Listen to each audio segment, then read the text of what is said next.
Cari kerja itu sungguh tidak seru. Tapi pekerjaanku saat ini sebagai pelayan yang tak berjalan baik.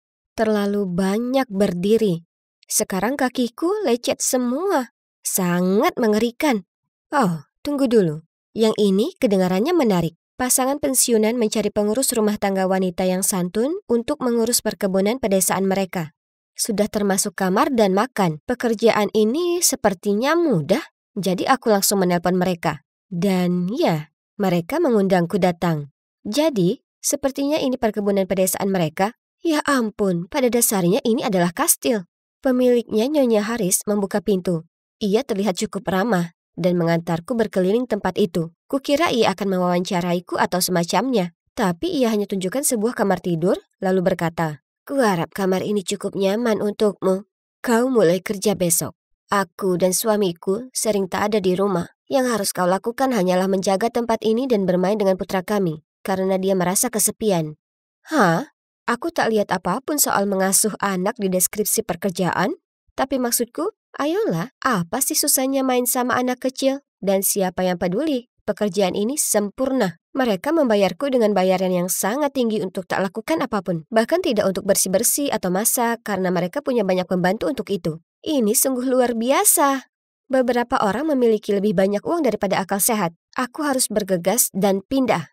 Selama beberapa hari pertama, keluarga Haris tak ada, dan aku tak melihat ada tanda-tanda anak kecil.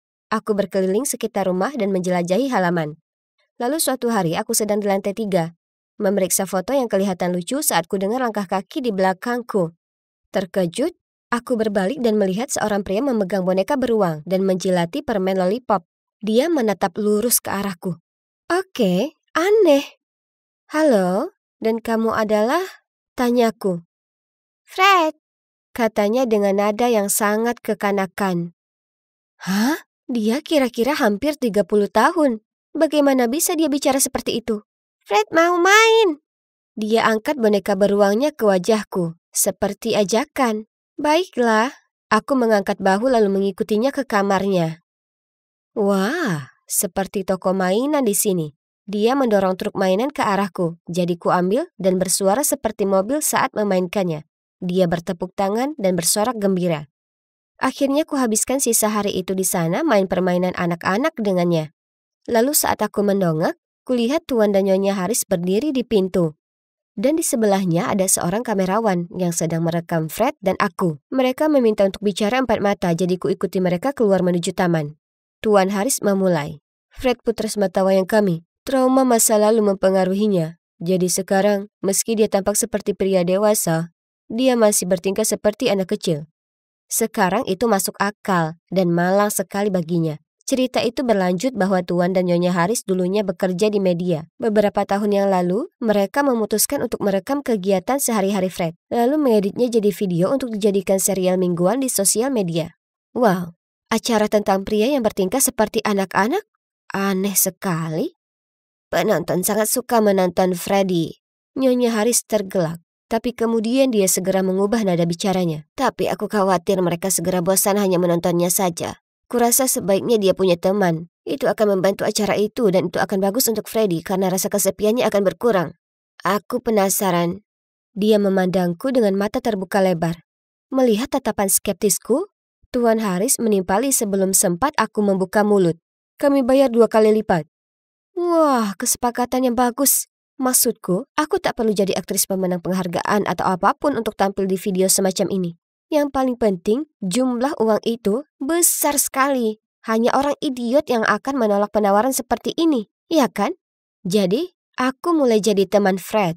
Kami main-main bersama, main di taman, dan lakukan berbagai aktivitas seperti anak kecil bersama. Jujur, menurutku dia ini sangat manis, dan aku merasa kasihan padanya. Kapanpun dia melihatku, dia tersenyum riang dan biasanya memberiku mainan favoritnya. Dan itu membuatku merasa senang. Jadi oke, kameramen mengikuti kami kemanapun sepanjang hari, tapi tak lama aku lupa keberadaannya di sana. Dan aku juga tak pernah memeriksa hasil akhir video, karena menurutku lebay menonton diriku sendiri. Lalu suatu hari keluarga Haris mendudukanku untuk bicara lagi padaku. Nyonya Haris menatapku sambil berkata, "Kau mungkin menganggap Freddy sebagai anak kecil, tapi saat ini dia pria berumur 27 tahun. Yang tampan dan sehat secara fisik. Dia menyukaimu dan dia punya hak untuk berkencan.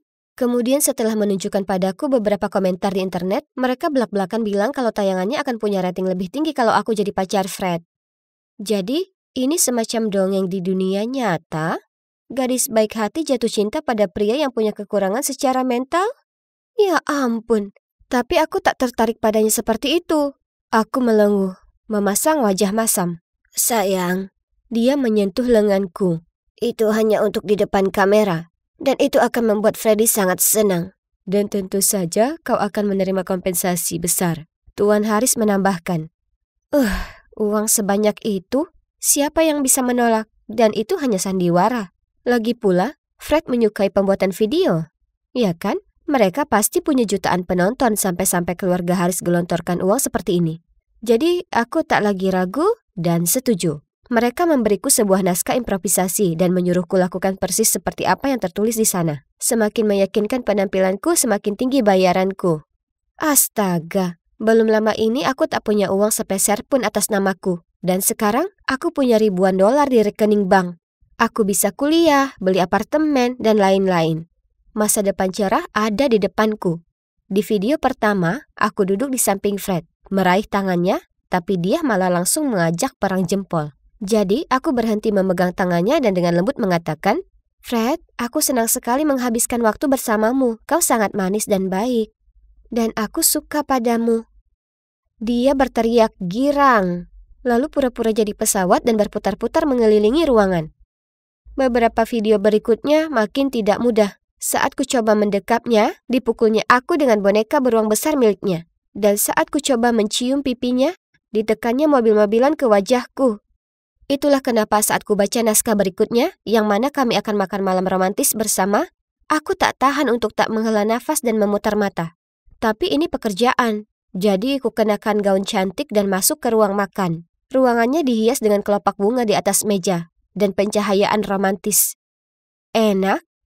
Tanyaku saat dia menjejali wajahnya. Dia mengangguk, melempar alat makan ke bawah dan bertepuk tangan. Fred masak untuk Lin makan. Fred mengunyah sambil bicara, makanannya muncrat kemana-mana. Ya ampun, ini lucu sekali, aku tak bisa tak tertawa. Kemudian dia menghampiriku dan memelukku erat. Ya Tuhan, makanannya menodai seluruh gaunku. Aku menatap lurus ke matanya dan berpikir, ya, aku memang menyukainya sebagai adik yang lucu. Kasihan sekali, andai saja dia tak semalang ini. Tiba-tiba, kurasakan tangannya merengkuh erat pinggangku. Kaget, kudorong dia mundur dan pura-pura menikmati makananku. Sejumlah besar uang ditransfer ke rekeningku bulan itu. Tapi aku tak merasa begitu gembira lagi. Jadi aku mulai mengabaikan naskah dan melakukan hal yang kupikir baik untuk Fred. Kugunakan mainannya untuk mengajarinya keterampilan matematika. Kubacakan buku-buku bagus dan tunjukkan padanya cara membuat cupcake. Suatu sore saat aku jalan kembali ke kamarku, Tuan Haris menghadang jalanku dan sambil cemberut mengatakan padaku, "Apa yang kamu mainkan? Apa kau sudah baca naskah minggu ini?" Aku berusaha mendorongnya, tapi dia mencengkeram lenganku. "Kau menyebabkan penonton kami pergi. Ku bayar lebih sedikit bulan ini." Aku membebaskan diri dari cengkramannya dan menjawab, "Uang? Apa hanya itu yang penting untuk Anda?" Lalu aku memutar mata dan kembali ke kamarku. Malam itu, akhirnya ku tonton videonya. Di salah satu video lama, Fred mengenakan setelan jas dan terlihat sangat tak nyaman. Tiap kali dia coba melonggarkan dasi atau membuka kancing meja, ada tongkat masuk ke dalam frame dan memukul pantatnya. Setelah beberapa kali berusaha, Fred menjatuhkan diri ke lantai dan mulai tantrum. Ada banyak sekali komentar seperti, "Ya Tuhan, ini terlalu lucu," dan "Dewasalah, Bung," atau "Jangan, untuk hiburan kami." Oh tidak. Orang-orang sangat kejam. Fred tak minta jadi seperti itu. Keluarga Haris memanfaatkan anak mereka sendiri untuk menjadi kaya dengan memperoloknya. Kasihan Fred. Ini harus dihentikan. Ku kemasi tasku, menerobos masuk ke ruangan di mana keluarga Haris sedang nonton TV lalu berkata, "Aku suka Fred dan masih mau jadi temannya. Tapi aku tak akan jadi bagian di pertunjukan nyeleneh ini lagi. Aku keluar. Dan jika kalian peduli dengan Fred, kusarankan kalian lakukan hal yang sama." Aku berharap mereka akan membujukku untuk tinggal atau apa. Tapi Nyonya Haris malah geram. "Baiklah kalau begitu. Kalau kau ingin keluar, pergi saja. Kenapa repot-repot meributkan semua ini? Gadis-gadis sepertimu tak akan sulit digantikan. Betapa kasar mereka. Aku tersulut amarah. Jadi langsung kutinggalkan kediaman besar mereka dan tak menengok ke belakang. Dan tebak siapa yang masak di dapur sementara ku sampaikan pada kalian cerita ini? Iya, itu Fred. Beberapa minggu setelah aku pergi, aku menjawab bel pintu dan mendapati Fred berdiri di sana. Lebih gila lagi, dia bertingkah sangat normal. Ternyata keluarga Haris mengabaikan Fred. Dia dibesarkan oleh pelayan lama seperti Bruce dan Alfred. Saat Fred 15 tahun, orang tuanya menganggur dan terlilit hutang. Fred memberitahuku, aku sangat menginginkan perhatian mereka. Jadi aku mulai bertingkah seperti anak kecil. Tapi kemudian tindakannya yang lucu dan konyol membuat orang tuanya mendapat ide video gila mereka. Mereka berbohong soal usia Fred karena memang dia kelihatan lebih tua. Lalu membuatnya berakting seolah-olah Dumb and Dumber di depan kamera selama bertahun-tahun. Awalnya, kupikir ini akan jadi cara yang bagus untuk membantu orang tuaku atasi kesulitan keuangan mereka. Tapi aku segera bosan berpura-pura. Dan mereka sudah punya uang lebih dari cukup. Jadi kusuruh mereka berhenti, tapi mereka menolak. Kemudian Fred bilang padaku bahwa di malam aku pergi, dia bertengkar hebat dengan orang tuanya. Dan bilang ke mereka dia tak akan lakukan pertunjukan lagi. Aku tak kenal siapapun, dan tak punya perasaan kepada siapapun, kecuali kepadamu. Dia mengaku. Dan, wah, ternyata dia masih berumur 19 tahun. Jadi, kuizinkan dia tinggal bersamaku dan, ya, kami mulai berpacaran. Seperti kencan romantis dan hubungan orang dewasa yang mesra dan nyata. Aku masih punya banyak uang di rekeningku, dan Fred mengambil semua uang yang pantas didapatkannya dari orang tuanya lalu pindah bersamaku. Aku mulai kuliah bulan depan, dan aku tak sabar menunggu. Sementara, Fred sudah menemukan kursus online dan menunggu hasil dari pekerjaan paruh waktunya yang baru. Yang juga online. Ya, dia harus sembunyi dulu sementara waktu, karena wajahnya beredar di internet. Tapi masa depan kami bersama terbuka lebar kali ini. Sekarang, aku permisi dulu. Ada kencan yang harus kami nikmati. Ini adalah dongeng di kehidupan nyata, sayang. Aduh, kepalaku rasanya seperti baru saja dipukul batu bata. Kenapa ruangannya sangat terang? Dan bunyi bip monoton apa itu? Apa ini rumah sakit? Kugunakan semua tenagaku menegakkan diri ke posisi duduk. Kemudian seorang perawat masuk ke ruangan. Kenapa saya di sini? Aku tergagap kebingungan. Dia tersenyum padaku dan menjawab, "Oh, Anda sudah bangun. Sungguh suatu keajaiban. Baik Anda dan bayi Anda sekarang dalam kondisi baik-baik saja." Hah? Apa sebenarnya yang dia bicarakan? Wajahku sudah pasti menyeratkan itu karena senyumnya menghilang. Sayang, Anda mengalami kecelakaan dan kehilangan banyak darah. Anda dalam kondisi koma sebulan lalu. Dan karena Anda hamil, ada kekhawatiran kalau Anda berdua tak akan selamat. Tapi sekarang semuanya baik-baik saja. Apa? Aku sudah tertidur sebulan lamanya? Cemas, aku bertanya padanya. Orang tuaku? Di mana mereka? Oh, mereka sangat sibuk jadi mereka meminta kami menjaga Anda. Katanya sembari menepuk-nepuk bantalku. Ah iya, itu kedengarannya benar. Karena orang tuaku selalu sibuk. Mereka benci buang-buang waktu mereka, terutama untukku. Kuletakkan tanganku di perutku yang membuncit dan berusaha mengingat kecelakaan. Tapi kenapa aku tak bisa mengingatnya? Dipikir-pikir, aku bahkan tak ingat siapa ayahnya. Rasa sakit yang tajam menusuk kepalaku, jadi aku mencengkramnya dengan kedua tangan. Lalu aku menjerit memanggil perawat. Kenapa aku tak bisa mengingat apapun? Melihat hal ini, suster segera bergegas pergi mencari dokter. Tes dijalankan dan coba tebak. Ternyata aku mengalami hilang ingatan jangka pendek. Hari-hari berikutnya, di ranjang rumah sakit, aku tak punya kegiatan lain selain berpikir. Akhirnya sebuah memori datang padaku, yaitu aku dan sahabatku Cecilia. Ada musik Natal dimainkan dan kami cekikikan saat sedang menyiapkan kue kering berbalut wasabi untuk mengerjai teman-teman kami. Sekarang sudah musim panas? Itu artinya aku sudah lulus. Tiba-tiba ku dengar langkah kaki itu. Itu Cecilia. Di ambang pintu dengan buket bunga matahari yang besar sekali. Bahkan tak bisa kujelaskan betapa senangnya bertemu dengannya. Kami berpelukan mungkin ratusan kali. Kemudian tak mampu membendung kesabaranku, penuh semangat aku langsung bertanya. Sekarang tolong beritahu aku semuanya. Kenapa aku kecelakaan? Dan siapa ayah bayi itu? Maksudku, dia adalah sahabatku. Jadi kalau ada yang tahu soal apapun, tebakanku pastilah dia, ya kan? Tapi aku kecewa. Dia hanya menggeleng. Maaf Dora, aku tak tahu apapun soal kecelakaan itu. Tapi ayahnya kemungkinan si Louis. Aku pun berseru kaget. Apa? Louis si kutu buku Star Wars dari kelas matematika? Jadi, ternyata Louis dan aku sudah saling cinta sejak lama. Dia juga bilang dia sempat kaget awalnya ketika cewek pemberontak sepertiku jatuh hati ke murid dengan nilai A sepertinya. Louis? Sungguh? Aku dan Louis? Kalau begitu, lalu kenapa dia belum menjengukku? Melihat betapa tercengangnya aku, Cecilia melanjutkan.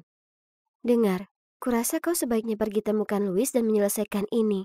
Jadi, segera setelah aku diperbolehkan pulang dari rumah sakit, aku pergi ke rumah Louis. Dia membuka pintu dan memberiku tatapan tidak suka. Apa maumu? Kita sudah putus, sudah lama sekali. Kemudian dia membanting pintu di depan wajahku. Ini sangat membingungkan dan menjengkelkan. Dia alasan kenapa aku tak bisa pakai celana panjang kesukaanku. Dia perlu bersikap dewasa. Jadi, aku kembali ke rumahnya keesokan harinya. Bersikeras akan mendapat jawaban. Hanya ibunya yang membuka pintunya dan mengatakan kalau dia sedang kuliah. Aku berkendara ke sana dan melihatnya jalan menyeberang kampus. Geram, kuhampiri dia dan kucengkram lengannya. Louis, jika kau menjauh dariku lagi, aku bersumpah aku akan teriak. Dia terlihat sangat tak nyaman, tapi tak punya pilihan lain selain mengikutiku ke kedai kopi terdekat. Awalnya, keheningan itu rasanya canggung. Aku tak bisa berhenti menatap kemeja menjijikkan yang dipakainya. Apa yang pada kulihat pada cowok ini? Tapi kemudian dia bicara. Bicara saja, aku ada tugas penting yang harus diselesaikan besok. Kuhantamkan kepalan tanganku ke meja dan berteriak. Aku hamil. Dan itu anakmu. Apa? Tak mungkin. Matanya terbelalak. Oh, jadi kau pikir kau bisa melepaskan tanggung jawabmu dengan kata-kata seperti itu? Aku, berapa bulan kehamilanmu? Begini, Louis, aku hamil 3 bulan. Dia menghela napas lega. Sekarang sudah jelas. Kita putus 4 bulan lalu. Sudah pasti itu bukan milikku. Pasti milik si Kai. Kai? Siapa Kai? Aku benar-benar bingung. Apa dia mengarang cowok ini hanya untuk bisa lolos? Inilah tipikalmu. Dia geram padaku. Kai itu cowok motor selingkuhanmu. Setelah itu dia meneguk kembali minumannya lalu menggeram. Selamat tinggal Dora. Kemudian pergi. Ya ampun, ini terlalu sulit untuk diterima. Tak tahu harus bagaimana. Kukirim pesan ke Cecilia menanyakan apa dia ada waktu untuk bicara. Lalu pesan oke darinya muncul semenit kemudian. Saat tiba di rumahnya, kulihat seorang laki-laki berlalu pergi dengan motornya. Jadi segera saat dia membuka pintu, aku mengedip kepadanya. Siapa cowok tadi? Jangan bilang kalau itu cowok barumu. Cecilia hanya menatapku malu-malu. Gak, cuma seorang kenalan. Lalu dengan cepat dia menarikku masuk. Jadi, apa yang terjadi dengan Louis? Aku ingin tahu semuanya. Kujatuhkan diriku di sofa, menghela napas dan ceritakan padanya semua tentang pertemuan yang tak terlalu menyenangkan dengan mantanku itu. Wah, dia memang brengsek. Cecilia, apa menurutmu aku perlu ketemu Kai ini? Mungkin dia ayahnya. Tidak. Dia menyelaku. Maksudku, kau bahkan tak mengenalnya. Aku menaikkan alisku. Apa kau mengenalnya? Cecilia tampak seperti orang kebakaran jenggot. Oke, ini janggal. Apa dia menyembunyikan sesuatu? Aku hendak mendesaknya untuk dapat informasi lebih lanjut saat tiba-tiba kami mendengar pintu terbuka. Ups, aku lupa ponselku. Seorang cowok tampan dengan jaket kulit masuk. Apa dia cowok yang kulihat keluar tadi? Kemudian dia memberiku tatapan kebingungan. Dora? Hah? Kenapa kau tak di Itali? Aku pasti memberinya pandangan aneh karena dia menggosok kepalanya, lalu melanjutkan. Kok bisa kau pergi begitu saja tanpa mengatakan apapun? Maaf, apa kau mengenalku? Dia tampak bingung. Hah? Apa katamu? Ini aku, Kai. Aku terpaku dan jantungku rasanya mau loncat dari dadaku. Kai? Kau ini Kai? Ayah dari bayiku? Kai melotot padaku. Bayi apa? Kau ini ngomongin apa? Tak satu pun ini masuk akal buatku juga. Jadi aku hanya berseru, "Kau tahu, terjadi kecelakaan dan aku sekarang menderita hilang ingatan. Aku tak bisa mengingat apapun. Yaitu semua yang terjadi setelah Natal. Dan, ya, aku juga sedang hamil." Segera setelah aku selesai bicara, Kai berpaling melihat Cecilia, yang sangat gugup menggigiti kukunya. "Cecilia, kenapa kau bilang padaku kalau Dora belajar di Itali?" Dia memohon. "Kai, tolong. Aku hanya tak ingin kau terjebak dalam kekacauannya. Kau pantas mendapat lebih dari ini, daripada dia." Apa? Jadi Cecilia sudah bohong padaku selama ini, sementara dia sebenarnya tahu siapa ayah bayiku? Ya ampun, teman macam apa yang melakukan itu? Aku hendak berteriak padanya, kemudian Kai berkata, "Bagaimanapun Dora, aku minta maaf tapi bayi itu tak mungkin milikku, karena kita hanya berciuman dan tak lebih." Ruangan itu rasanya mulai berputar. Aku bergegas keluar. Aku perlu waktu sendiri untuk mencerna ini. Jujur, aku merasa seolah seluruh dunia menentangku. Ingatanku tak bisa diandalkan, orang tuaku tak peduli, sahabatku mengkhianatiku. Dan sekarang aku tak tahu siapa ayah bayiku. Betapa tragisnya aku.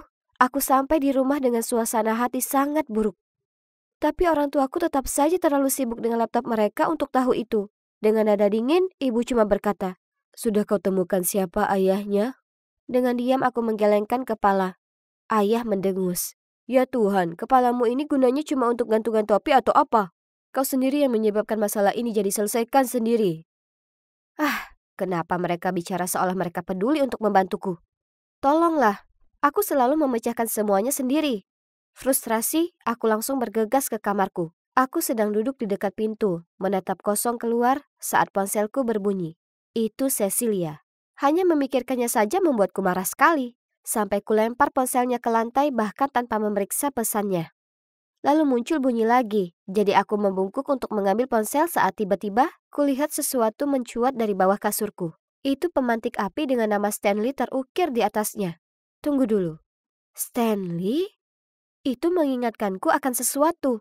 Aku ingat sekarang. Louis putus denganku 4 bulan lalu. Tapi bukan karena Kai. Tidak. Itu karena dia akan pergi ke kampus bergengsi. Dan dia pikir perilaku bebasku ini akan membatasi penampilannya. Menyambut kehidupan jombloku yang baru, aku berkendara ke Pulau Key West dan berpesta selama beberapa hari. Dan itulah saat aku bertemu Stanley di sebuah bar. Jadi dia ayahnya. Tapi sekarang apa? Maksudku, aku tak tahu cara menghubunginya. Tapi kalaupun aku bisa menemukannya, lalu apa? Aku tak mencintainya. Aku bahkan tak mengenal cowok itu. Dan aku tak ingin terikat dengannya hanya demi bayi ini. Dan saat aku kembali ke kota, aku semakin dekat dengan Kai. Hanya saja Cecilia tak suka hal ini. Jadi dia melabrakku di sekolah dan bersikeras kalau aku sudah mencuri cowoknya. Aku memutar mata dan memberitahunya, "Kau ini konyol. Kai bahkan tak menyukaimu, dia menyukaiku." Hal berikutnya yang kuingat adalah tangan kuat mendorong punggungku. Lalu kemudian aku terpeleset dan jatuh dari tangga. Dan sisanya kalian tahu sendiri. Cecilia itu monster tak berhati. Amarahnya yang penuh kecemburuan bisa saja membunuhku dan bayiku. Aku menepuk perutku. Syukurlah kami berdua baik-baik saja. Aku hanya perlu cari tahu apa yang harus kulakukan sekarang. Jadi, setelah memikirkannya berhari-hari, kuputuskan apa yang akan kulakukan. Aku akan jadi ibu tunggal. Hei, aku tahu aku bisa melakukannya. Tak mungkin aku akan jadi orang tua seburuk orang tuaku. Itulah kenapa aku sekarang di sini mencari buku-buku parenting. Kenapa mereka taruh buku-buku ini tinggi sekali? Sangat tidak pengertian. Tepat saat itu juga seseorang datang menyelamatkanku, mengulurkan tangan dan mengambil buku yang kuinginkan, lalu memberikannya padaku. Aku hendak berterima kasih pada pahlawan baik hati ini saat... Tunggu dulu. Kai! Kuletakkan buku itu dan segera keluar dari sana tanpa berkata sepatah kata pun. Dia berteriak memanggilku tapi aku tak menoleh ke belakang. Aku hanya tak ingin terseret ke dalam drama antara Kai dan Cecilia. Menjalani 1 kali koma saja sudah cukup. Besoknya aku sedang melihat-lihat situs nama bayi. Saat ibu berteriak memberitahuku ada seseorang di pintu menungguku. Aku turun ke bawah melihat Kai. Berdiri di sana dengan tas-tas berat di kedua tangannya. Dia menatap malu-malu dan berkata, "Ini untukmu." Dan bayi itu. Ini membuatku merasa tak nyaman. Maksudku, aku kasihan padanya. Melihat reaksiku, dia melanjutkan. Seharusnya aku katakan padamu bagaimana perasaanku sejak awal, maka segalanya akan berbeda. Aku menyukaimu. Maksudku, sungguhan. Aku mencintaimu, Dora, dan aku ingin membesarkan bayi ini denganmu. Aku tak percaya Kai masih mencintaiku, bahkan saat aku mengandung bayi orang lain. Dia berniat menerima bayi ini sepenuh hatinya. Kalau begitu, kurasa sebaiknya kau masuk. Aku tersenyum padanya sambil menahan pintu terbuka. Oke, jadi terkadang hidup membawa kejutan-kejutan gila untukmu. Tapi pastinya itu membuat segala sesuatu jauh lebih menarik. Aku yakin tak akan mengejutkan bagi kalian mengetahui kalau aku tak lagi bicara dengan Cecilia atau Louis. Para pecundang itu tak pantas denganku. Sedangkan Kai, kami berdua kini tinggal bersama. Dan kami tak sabar menunggu bayi ini lahir. Tapi, maaf sekali Kai, karena tak mungkin kami menamainya Kai Junior. Hari itu biasa saja, seperti hari biasanya, dan aku sedang dengarkan lagu kesukaanku sambil berjalan pulang saat tiba-tiba, Boleh aku minta tanda tangannya? Oh, kau bahkan aslinya lebih tampan. Menikahlah denganku. OMG, menyebalkan sekali. Apa mereka tak punya kerjaan? Jadi ku hela napas dalam lalu berkata, "Oh, aku lapar sekali. Cuaca seperti ini membuatku ingin makan taco. Andai saja." Bisa ditebak, tanpa membiarkanku menyelesaikan kalimat, mereka bergegas pergi dan 5 menit kemudian cewek-cewek itu kembali dengan taco yang cukup untuk kumakan sepanjang minggu. Ku ambil satu, mengunyahnya dengan mulut terbuka, lalu mengusap mulutku dan bersendawa keras sekali. Mereka melihatku jijik, lalu segera pergi. Dan memang, feed Twitterku malam itu tak mengecewakan. Kulihat banyak postingan dari para penggemar mengatakan aku kasar, rakus, dan tak tahu berterima kasih. Para penggemar bodoh ini seharusnya berhenti berfantasi tentang idola mereka, sungguh. Oke, cukup internet untuk hari ini. Sekarang aku harus meninjau naskah untuk penampilan besok.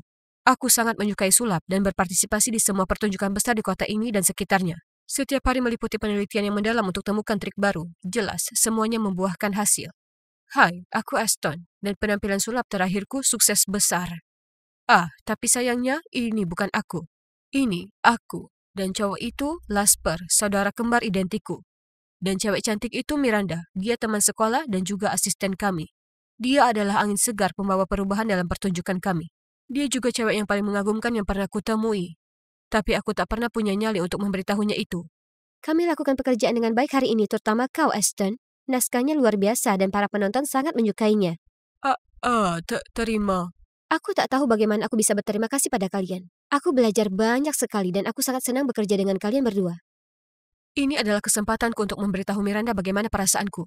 Kubuka mulutku untuk bicara, tapi kemudian Jasper muncul tersenyum di sampingnya dan berkata, "Dan kau juga cantik. Kau sangat berbakat dan menawan. Para penonton menganggapmu luar biasa. Begitu juga aku." Miranda balas tersenyum. Kemudian mereka berdua mulai ngobrol dan berjalan pergi, meninggalkanku di belakang. Jujur, kami mungkin kebar identik soal penampilan, tapi kepribadian kami saling berseberangan. Saudaraku menyukai perhatian, sementara aku agak pemalu. Saat kami masih kecil, semua orang lebih memilih Jasper daripada aku.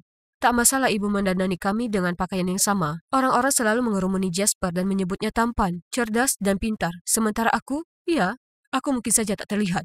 Hai, jangan salah, aku tak benci saudaraku. Tapi aku muak selalu menjadi bayangan di sampingnya. Lihat, bahkan piala-piala ini tertulis nama Jasper, bukan namaku. Hei, Aston, ku dapatkan ini untukmu beberapa hari lalu, tapi aku lupa. Have fun. Aku tersenyum masam dan bergumam terima kasih, tapi jujur saja dalam hati aku merasa tak karuan. Aku adalah otak dari penampilan kami, bukan dia. Aku yang menulis naskahnya, menciptakan trik, dan bahkan mendesain kostum. Tapi kenapa dia yang mendapat semua pujian itu? Dan bahkan jadi sensasi di internet, sementara tak ada yang menganggapku serius. Oh, aku lupa bilang ke kalian. Kemarin itu para penggemar Jasper, bukan aku. Aku selalu keliru dikira dia. Jadi kemarin kuputuskan bersenang-senang dan memainkan trik kecil padanya. Lucu sekali karena Jasper bingung dari mana skandal ini berasal.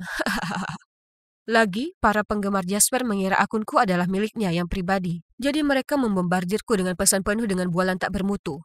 Jasper, aku sangat mencintaimu. Jasper, aku akan menuntutmu karena mencuri hatiku. Apa kau tahu di mana cowokku? Dia sedang baca pesan ini sekarang dan namanya adalah Jasper.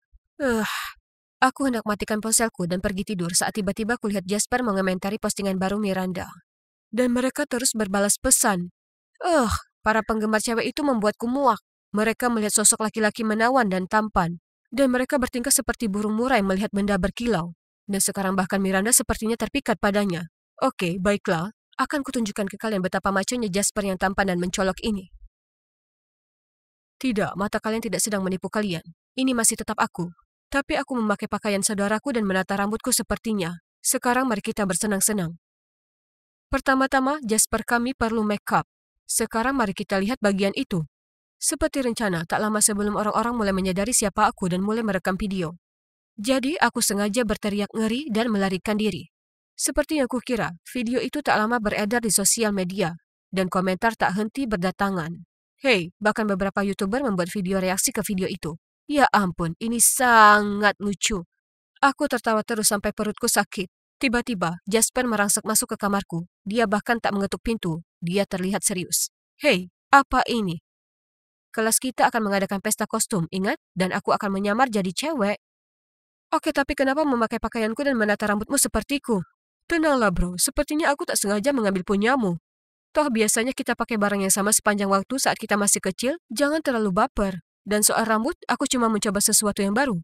Dia memandangku curiga, menghela napas, kemudian pergi. Keesokan harinya, aku kira seluruh sekolah akan menjelekkan Jasper soal video itu. Tapi sebaliknya, para penggemar cewek itu bahkan menganggapnya lucu dan menginspirasi karena dia mendobrak norma-norma gender. Aku tak bisa berkata-kata, terserah.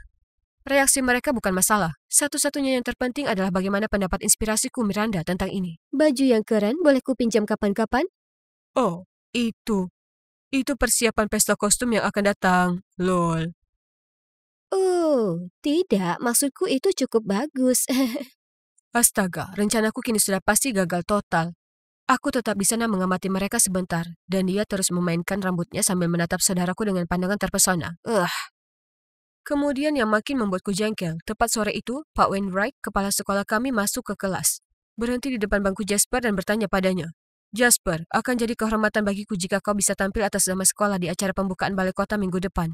Jasper langsung menerima undangan itu, dan kepala sekolah berterima kasih padanya, lalu pergi. Bagaimana denganku? Dia tak terlalu banyak melihat ke arahku. Kalian tahu, aku ini yang membuat konten dan lainnya. Jasper hanya orang yang berakting, mengikuti naskahku. Ini bikin frustrasi. Semua ketidakadilan ini tak akan terjadi jika aku tak punya glossofobia. Ya, bicara di depan publik membuatku takut. Jadi aku hanya bisa duduk di sana dengan tangan mengepal merasakan kemarahanku saat ini. Ini menyebalkan. Aku di belakang panggung dengan Jasper memeriksa jadwal pertunjukan. Saat Jasper berseru, aku ingin buat sedikit perubahan. Aku ingin mengakui perasaanku terhadap Miranda di akhir penampilan. Dia menunjuk panggung lalu melanjutkan.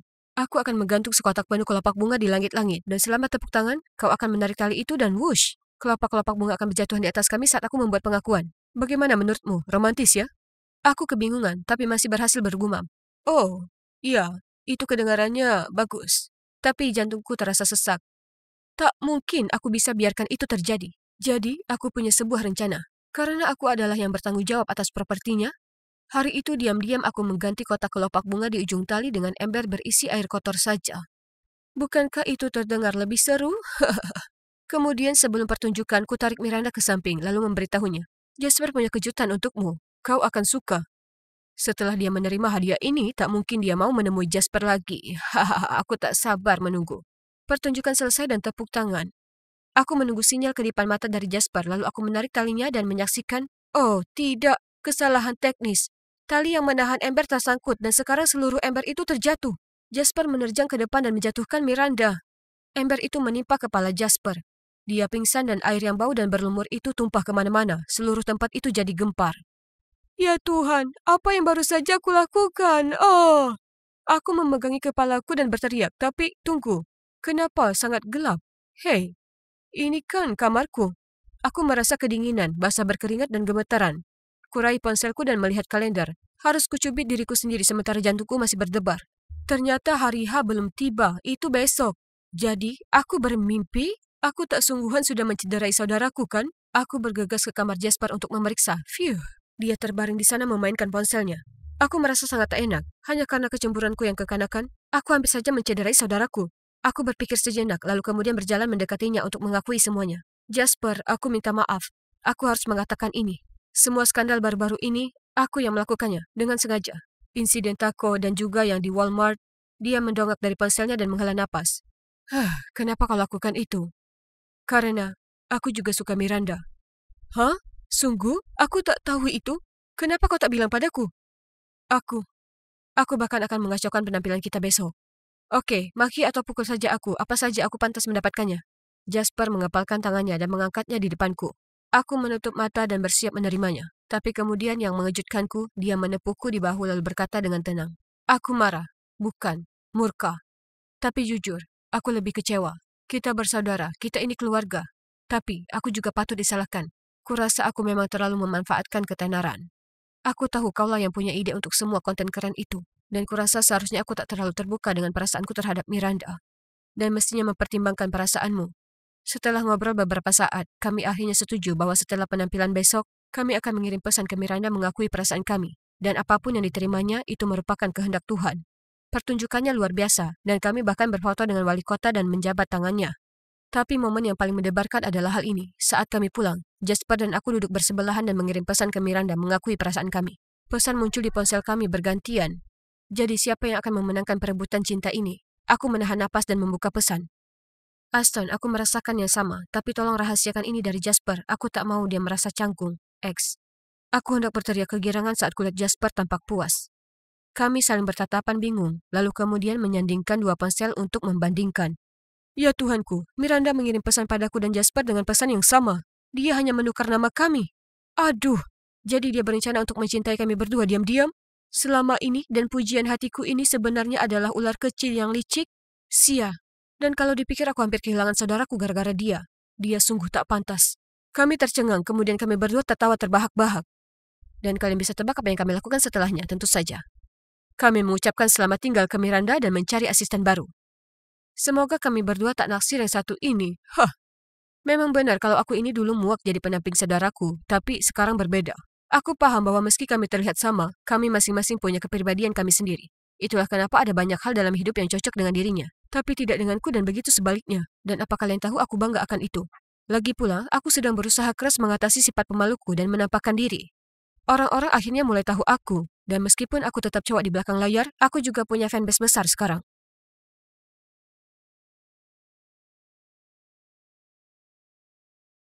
Jadi ketua kelas yang mengagumkan sepertiku, artinya sudah jadi tugasku untuk menunjukkan ke murid pindahan baru, Willow, apa saja yang ada di sini. Jadi, jelas sebelah sini adalah kantin, peringatan jangan makan semurnya. Bleh. Kalau kau kesulitan mencari sesuatu, tanya saja padaku. Oh ya, aku belum pernah melihatmu sejak SMP. Apa kabar? Masih sama saja? Oke. Oh, kalian pasti bingung. Tapi sebenarnya aku sudah kenal Willow. Kalian tahu kami sekolah di SMP yang sama. Tapi jujur saja, kami tak pernah benar-benar bicara satu sama lain. Dia sepertinya masih saja pendiam seperti biasanya. Oh, dan ngomong-ngomong, aku Natalie. Bisa panggil aku Nat. Beberapa hari berikutnya, kulihat Willow selalu duduk di pojok kelas dan membuat doodle. Dia terlihat kesepian, jadi sebagai orang yang baik hati, kuputuskan untuk duduk dan ngobrol dengannya. Hai Willow, kaosmu bagus. Dia hanya tersenyum lemah lalu lanjut mencoret-coret. Oh, canggung sekali. Yang paling baik yang bisa kulakukan hanya balas tersenyum bodoh lalu cepat-cepat pergi. Aku tak begitu peduli dengan Willow setelahnya. Aku hanya menyapa jika kami berpapasan di lorong atau di mana saja, tapi hanya itu saja. Tapi ternyata kecenderungan introvert Willow juga tak luput dari murid-murid lainnya. Karena saat kami sedang ekspedisi sekolah ke hutan, tak sengaja ku dengar mereka membicarakannya. Apa menurut kalian semua Willow itu sepertinya agak aneh? Ya, kau benar sekali. Pernah sekali aku pinjam penghapusnya, dan dia memberikannya padaku begitu saja tanpa berkata apapun. Dia bahkan tak menatap mataku, terus saja menggambar. Itu sangat aneh. Hah? Apa serius mereka sedang bergosip tentang anak baru itu? Ya, dia mungkin tak begitu supel. Tapi orang-orang harusnya belajar bagaimana menghargai perbedaan karakter orang lain, ya kan? Hei, Willow kan anak baru di sini. Kurasa tak baik jika kalian bergosip seperti ini. Dia juga temanku dari SMP, jadi tolong hentikan ini. Tapi hanya penasaran, apa dia selalu seperti ini? Kurasa ya. Sebenarnya aku tak terkejut melihatnya di kelas kita. Di SMP nilainya tak terlalu bagus, jadi agak janggal dia ada di deret unggulan bersama kita. Bisa kulihat seluruh kelompok menatapku dengan mata terkejut. Tapi hei, itu beberapa tahun lalu, jadi mungkin saja dia sudah berubah. Cepat-cepat ku koreksi diriku sendiri. Kemudian beberapa hari kemudian, aku sedang berdiri dekat lokerku saat tiba-tiba sahabatku Layla muncul dan memegang pundakku.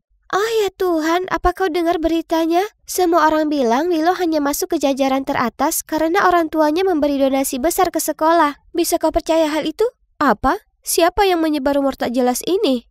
Aku tak tahu, tapi seseorang mengatakan kalau dia tak begitu pintar saat di SMP. Oh, ya Tuhanku. Apakah pelaku rumor itu aku? Itu aku. Aku yang lakukan saat ekspedisi. Oh tidak, aku tak bermaksud begitu. Bagaimana bisa ini terjadi? Lalu saat aku memasuki kelas, kulihat Willow yang terisak didatangi oleh beberapa murid lain. Aku merasa buruk, jadi aku juga menghampirinya dan berusaha menghiburnya. Jangan khawatir soal itu, Willow. Semua tahu rumor ini bohong. Kenapa? Ada orang yang tega lakukan itu. Aku hanya murid pindahan. Siapa yang begitu benci padaku sampai mengatakan hal sejahat itu? Oh astaga, jelas aku merasa bersalah. Apa mungkin keadaan bisa makin runyam? Ya, ternyata bisa. Karena setelah kelas, Bu Holm tiba-tiba memintaku dan Willow untuk tetap tinggal. Oh tidak, apa dia tahu aku yang memulai rumor Willow? Aku duduk di sana berkeringat seperti kalkun Thanksgiving, menunggu Bu Holm menangkap basah aku. Tapi yang membuatku terkejut, ia berkata, "Ned, tolong bantu aku mencari tahu tentang rumor yang mengerikan ini." Betapa leganya. Tapi di saat yang sama aku panik. Bagaimana caranya aku menangkap basah orang yang bertanggung jawab jika akulah yang memulai rumor itu? Meski tak sengaja, sungguh dilema. Tunggu dulu, kurasa aku punya ide. Bagaimana kalau aku salahkan pembuat onar? Lagi pula mereka tak akan peduli. Sementara aku, murid dengan nilai A ini, terlibat masalah karena ini bisa mempengaruhi kesempatanku masuk ke kampus bergengsi dan menghancurkan hidupku. Tepat di saat itu, cowok bernama Bob ini melewati kami, lalu bersandar di dinding dan menggulir ponselnya. Bingo, kena kau. Kuletakkan satu tangan di dinding dan menatapnya curiga. Hei Bob, bagaimana kabarmu? Baik. Jadi, soal rumor Willow? Dari siapa kau dengar itu? Bob hanya mengangkat bahu lalu lanjut menatap ponselnya. Apa kau yang lakukan? Mungkin kau bosan, jadi kau sebarkan rumor itu untuk mengganggu cewek baru itu? Aku benar? Atau bagaimana? Hanya saat itu Bob menatapku. Apa? Apa kau gila? Aku tak kenal si Willow ini. Lagi pula aku tak masuk minggu lalu karena sakit. Sekarang tinggalkan aku sendiri. Oh astaga, ini gagal total. Sekarang aku harus bagaimana? Aku perlu waktu untuk berpikir. Oke, jangan panik, Nat. Kau ini pintar, jadi kau pasti bisa pikirkan sesuatu. Itulah saat aku berpaling dan melihat wajah sedih Willow. Jangan khawatir, akan kutemukan siapa yang melakukannya. Aku menenangkannya. Tapi dalam hati aku menjerit. Aku benci bohong padanya, tapi ini tak sengaja. Aku tak pernah berniat menyebarkan rumor itu. Di saat itu, Lela muncul dan berkata dia ingin bantu. Hebat, seakan pencarian ini masih belum cukup rumit. Lela memberitahu kami kalau dia dengar rumor ini dari si culun Ben. Jadi kami semua melacak dan menanyainya. Tapi dia mendengarnya dari cowok lain, dan terus begitu sampai ada satu cewek yang bilang dia mendengarnya dari Ashley. Itulah saat aku ingat kalau Ashley ada di kelompok obrolan di ekspedisi itu. Oh tidak, aku harus mencegah pertemuan di antara kami. Jadi saat mereka melihat Ashley, aku membuat suara-suara aneh dan mengarang kalau aku sakit perut. Mereka masih akan menemuinya, jadi aku harus menjerit keras sekali seolah melahirkan. Di ruang UKS, aku terus menjerit seakan-akan aku sangat kesakitan. Suster mendiagnosa kalau itu bisa jadi usus buntu, jadi aku perlu segera dilarikan ke rumah sakit. Aku langsung berhenti berteriak segera saat mendengarnya dan berkata itu hanya karena aku sedang datang bulan. Nyaris saja, tapi paling tidak aku berhasil hentikan mereka menginvestigasi Ashley. Ya, terlalu cepat kusimpulkan, karena tepat setelahnya Ashley masuk ke ruang UKS. Tapi syukur, dia tak menyebutku. Sebaliknya dia bilang Carl yang memberitahunya soal itu. Untung bagiku. Carl absen hari ini, jadi perburuan harus berakhir di sini. Tapi sayang masih akan tetap berlanjut besok. Saat kami dengan lelah jalan keluar dari sekolah, aku melirik ke Willow dan melihatnya begitu sedih. Itu membuatku merasa sangat tak enak. Jadi untuk menebusnya, aku tanya apa dia mau makan sandwich. Tentu saja ku traktir, dan dia mengiyakan. Sandwich itu sangat enak.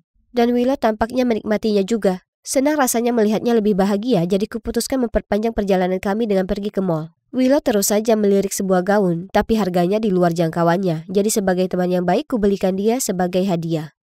Ya, setidaknya itu bisa kulakukan setelah semua yang kuperbuat padanya, ya kan? Tapi kemudian kuperhatikan ada yang aneh. Saat aku berdiri di konter untuk bayar itu, aku berbalik dan melihatnya menyeringai. Lalu saat melihatku memperhatikannya, dia langsung tersenyum dan berterima kasih padaku untuk gaun itu. Aneh sekali. Hari berikutnya perburuan rumor pun berlanjut. Kami menyudutkan Carl dan menanyainya, tapi dia tak ingat dari siapa dia mendengarnya. Lela menyuruhnya berpikir dengan hati-hati, tapi dia hanya mengangkat bahu dan bilang tak tahu. Lela jadi curiga, jadi dia langsung melaporkannya ke kantor kepala sekolah. Aku bahkan tak punya kesempatan untuk menghentikannya. Hal berikutnya yang ku tahu, kami dipanggil lewat pengeras suara dan disuruh pergi ke ruangan kepala sekolah.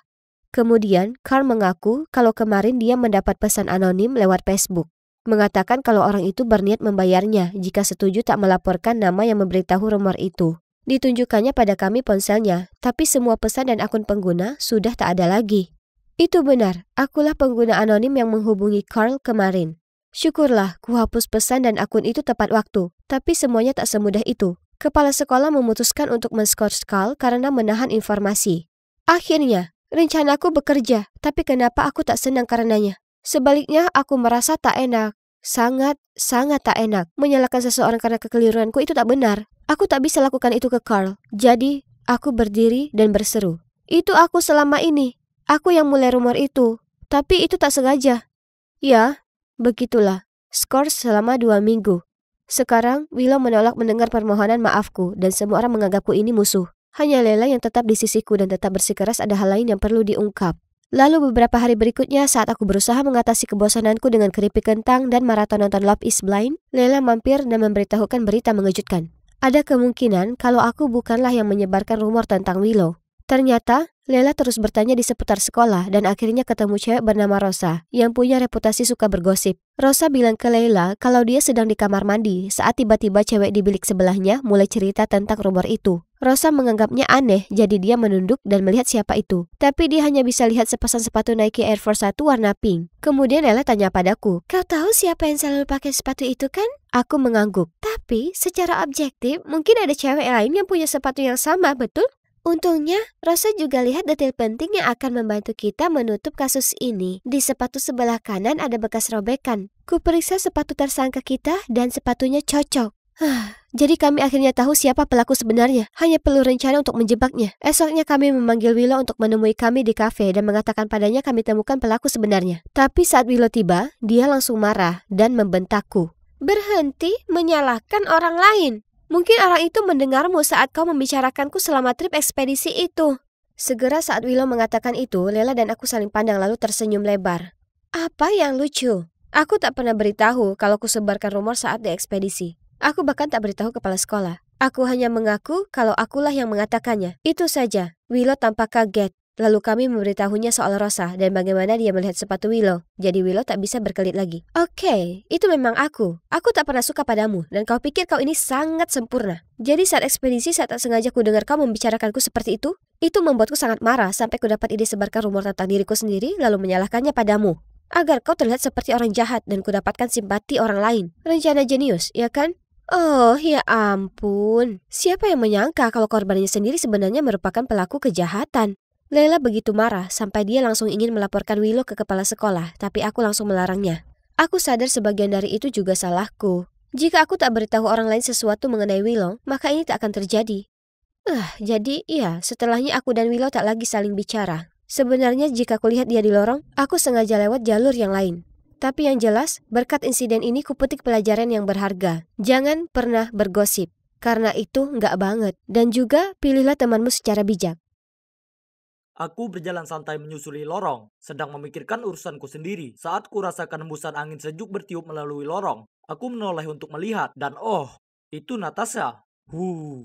Aku tak berniat menatap matanya, tapi kulakukan itu. Oh tidak, apa dia akan memukulku? Panik, segera aku menatap ke arah kakiku. Jantungku berdebar-debar ketakutan, dan di dalam benakku terus kuulangi, "Tolong jangan sakiti aku, tolong jangan sakiti aku." Tapi yang melegakan, dia berjalan melewatiku. Hai, aku Markus, dan kalian pasti bertanya-tanya kenapa aku sangat takut dengan cewek itu, ya kan? Nah, ada alasan kenapa nama panggilannya diam tapi mematikan. Dia itu cewek tertinggi di sekolah, seram, dan tak pernah berucap sepatah kata pun. Sekolah penuh dengan rumor tentangnya, seperti bagaimana anak terakhir yang berulah dengannya berakhir di IGD. Tak seorang pun, dan maksudku, tak ada seorang pun yang boleh menatap matanya. Tidak kecuali mereka ingin berakhir tak sadarkan diri. Aku pastinya dapat keberuntungan bisa lolos. Syukurlah tak semua cewek di sekolahku semenyeramkan Natasha. Tidak, sebaliknya ada cewek yang sangat imut bernama Naomi.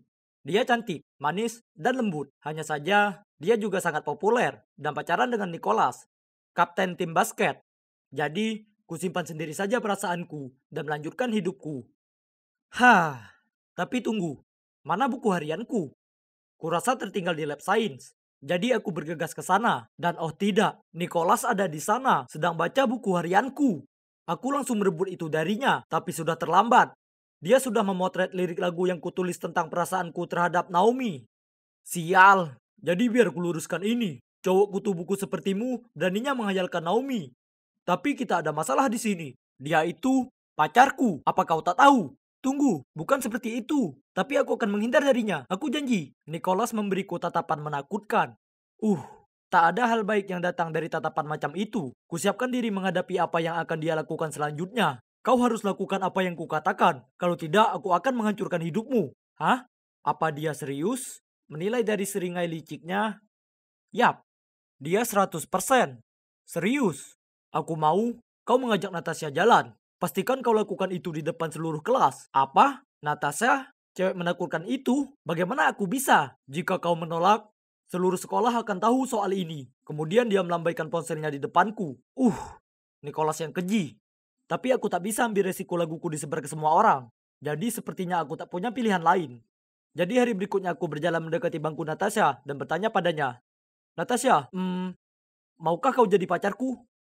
Seluruh kelas terdiam. Lalu mereka tertawa terbahak-bahak. Dia melotot padaku. Ini tak baik. Aku meringis bersiap menghadapi pukulan maut. Tapi sebaliknya, dia menuntunku keluar ke sudut lorong. Kemudian dia memberiku senyum tipis diikuti dengan anggukan. Ya Tuhan, apa dia barusan setuju jadi pacarku? Ini gila, tapi ini sungguh di luar pikiranku. Tapi, paling tidak aku masih hidup, ya kan? Dan itulah bagaimana akhirnya aku pacaran dengan cewek paling menakutkan di sekolah. Dia tak pernah bicara padaku, bahkan tak satu kata pun. Jadi aku hanya membantunya belajar dan membawakan barang-barangnya kemana-mana. Kami juga bertukar nomor, tapi hanya ngobrol lewat pesan. Kemudian suatu hari saat aku pergi makan siang dengan Natasha, Nicholas mendekatiku dan menyuruhku mengajak Natasha ke bioskop nonton film komedi romantis yang sepertinya sama sekali tak menarik baginya. Tapi aku tak punya pilihan. Kata-kata Nicholas adalah perintah. Jadi aku mengajaknya saat makan siang dan yang mengejutkan Natasha senyum lalu mengancungkan jempol tanda setuju. Saat aku pergi menjemput Natasha, dia sudah menungguku di terasnya. Dia berjalan mendekat dengan sebuah buku catatan. Penasaran, kutanya kenapa dia membawanya. Dan dia menulis, aku tak bisa mengirim pesan padamu selama nonton film. Jadi ini bisa dipakai. Yap, Natasha memang selalu berbeda dari orang lain. Jadi aku tak bertanya lagi. Selama film, kuperhatikan Natasha menangis. Jadi saat filmnya selesai dan kami mampir makan siang, ku menggodanya. Kulihat kau menangis selama film. Dia membanting buku catatannya di meja setelah dia menulis. Aku tak menangis. Aku hanya tertawa lalu mengantarnya pulang. Mungkin dia tak semenakutkan gosip yang beredar. Jujur, dia juga cukup cantik. Semakin lama aku habiskan waktu dengan Natasha, makin aku mulai bersikap hangat padanya. Ada sesuatu yang kusuka darinya. Meski kami hanya komunikasi lewat memo tempel. Aku putus asa ingin mendengar suaranya, jadi aku siapkan rencana.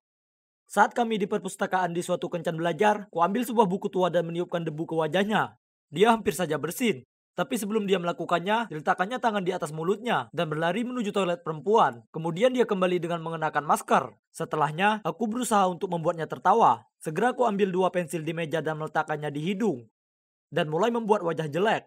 Tapi Natasha hanya melotot padaku dan memberiku catatan. Jika kau terus melakukan hal konyol begini, akan ada balasannya. Tak mungkin aku menyerah. Jadi hari berikutnya, saat kulihat dia dekat lokernya, aku bergegas mendekatinya dan mulai meniru suara The Minions. Kukira itu akan sungguh berhasil kali ini, tapi tidak. Sebaliknya dia memukulku di lengan. Aduh! Yap, aku sekarang belajar bahwa rumor tentang kekuatannya yang tak manusiawi tidak berlebihan. Jadi, aku menyerah saja dan hubungan kami pun berlanjut. 1 minggu kemudian saat aku di rumah Natasha untuk belajar, aku turun ke dapur untuk mengambil minum. Tepat saat ibunya kembali dari toko kelontong. Saat aku membantunya mengeluarkan belanjaan, kami mulai ngobrol. Ibunya cerita padaku tentang kecintaan Natasha mengoleksi kerajinan kaca, benda-benda yang memenuhi rumah itu. Kemudian ibunya menyentuh bahuku dan berterima kasih karena membuat putrinya senang lagi. Oh astaga, ini canggung. Sekarang aku merasa sangat bersalah. Untuk mengalihkan pembicaraan, aku tanya apakah Natasha bicara di rumah. Tapi ia hanya tersenyum dan menjawab. Natasha anak yang cukup pendiam kan?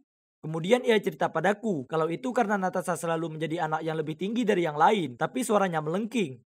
Ini menimbulkan banyak ejekan, dan dia pernah begitu kesal. Didorongnya seorang anak laki-laki dan tak sengaja membuat hidungnya berdarah. Sejak saat itu, orang-orang mulai menghindarinya.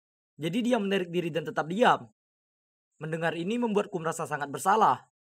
Apa yang kulakukan itu keliru, dan Natasha tak pantas dapatkan ini. Lalu ibunya mengatakan sesuatu yang sangat membuatku kaget. Di SMP, ada gadis bernama Naomi ini yang bersikap buruk ke siapapun. Komentar jahatnya makin menjadi, sampai suatu kali Natasha tak mau sekolah berminggu-minggu lamanya. Hah? Naomi? Naomi yang sama dengan yang ku kenal? Tak mungkin. Bingung, ku katakan pada ibu Natasha aku harus pergi dan meninggalkannya. Kebingungan saat aku keluar dari sana. Pikiranku kacau. Aku naksir dengan cewek yang jahat. Dan aku sama jahatnya, jika bukan lebih buruk setelah apa yang kulakukan ke Natasha. Lalu ponselku bunyi dengan sebuah pesan dari Natasha yang mengatakan, "Aku minta maaf kalau ibuku mengatakan sesuatu yang seharusnya. Apa kau baik-baik saja?" Ku balas, "Kita harus bicara besok, kumohon." Jadi kami putuskan untuk bertemu di rumahnya hari berikutnya. Sendiri di ruang tamu, kuceritakan padanya semuanya, termasuk buku harianku, menyukai Naomi, dan bagaimana Nicholas memerasku. "Natasha, kumohon kau harus percaya padaku. Aku menyesal melakukan ini padamu." Kulihat tatapan terluka di matanya. Kemudian dia melemparkan catatan padaku dan lari ke kamarnya. Catatan itu memberitahuku untuk pergi. Tapi sebelum kulakukan, aku berdiri di balik pintunya. "Aku tak berharap kau memaafkanku. Tapi aku tak bisa lanjutkan hubungan kita dalam kebohongan. Dengar, aku menyukaimu dan tak mau menipumu lagi." Setelahnya, aku pergi dan aku juga mengirim pesan ke Nicholas kalau aku tak peduli dia beritahu semua orang. Aku sudah selesai jadi bonekanya. Besoknya aku menyangka keadaan sekolah akan tak terkendali. Tapi yang mengejutkanku, tak ada yang terjadi. Sebaliknya, kulihat Natasha sedang berusaha menyortir lokernya. Kerumunan orang berkumpul di sekitarnya, dan Naomi mengejeknya. "Bagaimana rasanya tahu kalau bahkan pacarmu lebih menyukai aku? Dia tak suka padamu." Natasha terus saja menatap bukunya, tapi aku bisa lihat kalau dia menahan air matanya. Geram, aku mendorong melewati mereka semua, dan menyuruh Naomi berhenti. Dia hanya berkata dengan bercanda, "Kau tahu, kalau kau ingin pacaran denganku, kau bisa tanya saja. Kau tak perlu repot menghabiskan berbulan menderita dengan orang sawah raksasa ini." Kau benar, aku memang menyukaimu dulu saat kukira kau ini orang yang baik. Tapi sekarang aku tahu dirimu yang sebenarnya. Kau ini pecundang yang hanya merasa hebat saat mengorbankan kesengsaraan seseorang. Dan aku bisa tahu kenapa targetmu Natasha terus. Karena dia punya dua hal yang kau takkan punya. Hati yang sungguh tulus dan jiwa yang penuh kasih. Setelah itu, ku tarik Natasha pergi dan ku katakan padanya betapa aku menyesal. Tapi dia bahkan tak melirikku dan hanya berjalan pergi. Beberapa hari kemudian setelah kelas olahraga, aku hendak pergi ke ruang lokerku saat teman sekelasku dan T mendatangiku. "Markus, tolong bantu aku bawa peralatan olahraga ini ke gudang. Aku sakit perut." Dia memegangi perutnya lalu segera berlari pergi. Tanpa banyak pikir, ku kemasi peralatan dan membawanya ke gudang. Segera setelah kuletakkan, kusadari kalau Nicholas, Naomi, dan beberapa cowok dari tim basket sedang menungguku di sana. "Oh Markus, apa kau benar suka dengan Natasha? Yang aneh itu, aku tak menyangka itu." Dan kemudian sekelompok itu mulai tertawa terbahak-bahak. "Kau tak berhak berkata seperti itu padanya. Lihat dirimu sendiri." "Wah, apa kau membelanya?" Lalu dia menoleh ke Nicholas. "Sayang, tunjukkan padanya siapa bosnya di sini." Lalu dikeluarkannya ponselnya dan mulai merekam. Nicholas menyeringai, lalu menarik kerah kemejaku dengan satu tangan dan mengulurkan tinjunya ke arahku dengan tangan satunya. Aku berusaha berontak tapi tak bisa lepas. Dia terlalu kuat. Tahu aku akan tamat, kupejamkan mataku dan menunggu bogemnya. Tapi tiba-tiba muncul suara keras. "Stop!" Kubuka mataku dan melihat Natasha dan seorang guru berdiri di depan pintu. Ternyata dia tak sengaja dengar Dante membual tentang rencana Nicholas. Jadi dia datang menyelamatkanku. Aku melihat ke arahnya dengan penuh rasa terima kasih, tapi dia berpaling menghindari tatapanku. Sementara Nicholas buru-buru melepas kerah bajuku dan berbohong ke guru kalau kami hanya ngobrol. Tapi tentu saja, ia tak mempercayainya dan menyuruh mereka semua ke ruang penyelia. Setelah insiden itu, Nicholas, Naomi, dan anggota tim basket yang lainnya diskors dari sekolah selama 2 minggu. Mereka pantas mendapatkannya. Tapi siapa peduli? Aku punya hal yang lebih penting di pikiranku, seperti memenangkan kembali Natasha. Aku tahu hari ulang tahunnya sebentar lagi, dan ingat betapa sukanya dia dengan kerajinan kaca.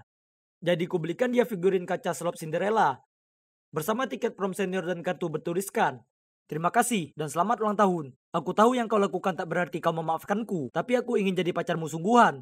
Jadi ku tinggalkan untukmu tiket prom senior. Jika kau datang dan dansa denganku, maka aku tahu kau memberiku kesempatan lain. Jika tidak, maka aku tahu ini sudah berakhir. Tapi ingat, kau orang yang spesial dan layak dapatkan yang terbaik." Malam di mana prom tiba, aku terjebak di sana sendirian merasa seperti orang bodoh.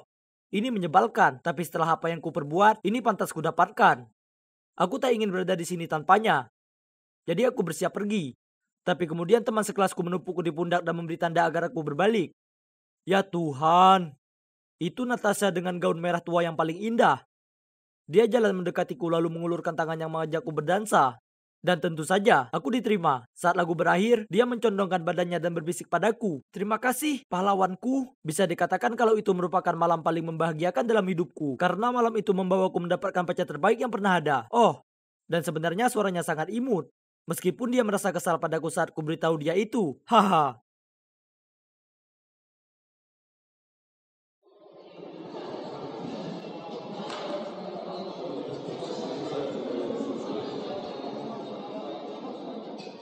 Hei, ada apa dengan wajahmu? Oh, tak apa-apa, cuma hari buruk. Kamu bisa cerita semua padaku. Aku sahabatmu, jadi aku tahu kalau ada masalah denganmu. Curahkan semuanya. Oke, kamu benar seperti biasa. Aku pikir kamu harus berpegang pada sesuatu. Ini berita mengejutkan. Ya, Tuhan, siapa itu? Dia terlihat sangat keren. Apa kamu mendengarkan? Hah? Kamu bilang apa? Aku menoleh padanya, tapi dia menggumamkan tipikal lalu berjalan pergi. Astaga, apa masalahnya? Oh, itu tadi Lukas. Sahabatku sejak TK. Jangan pedulikan dia selalu seperti ini. Tapi terserah dia. Mari kita kembali ke cowok tampan ini. Jadi ternyata namanya Alex, dan dia baru di sini. Aku tahu itu. Karena cowok imut seperti dia tidak akan pernah luput dari perhatianku.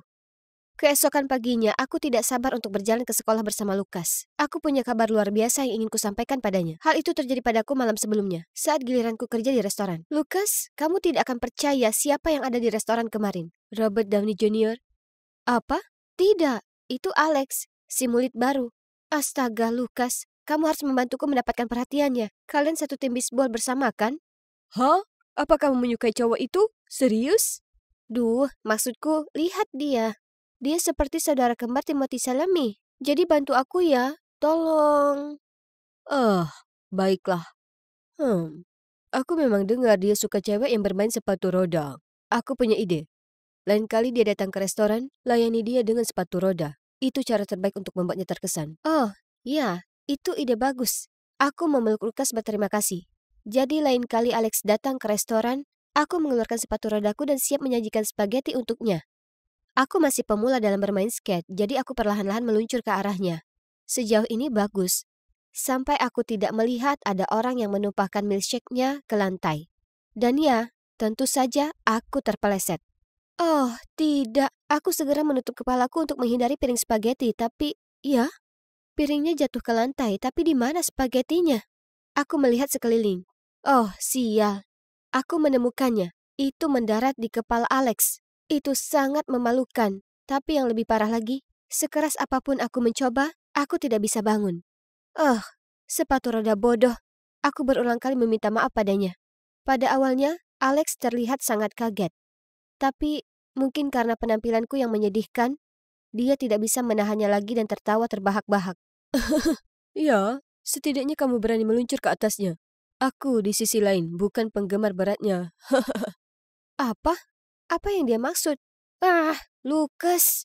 Keesokan harinya aku pergi mencari Lukas untuk menghadapinya. Dia mudah ditemukan, karena dia berada di tempat favoritnya untuk menjelajah di kota, toko sepatu Keds. Kenapa kamu bilang Alex suka sepatu roda? Karena dia sudah pasti tidak menyukainya.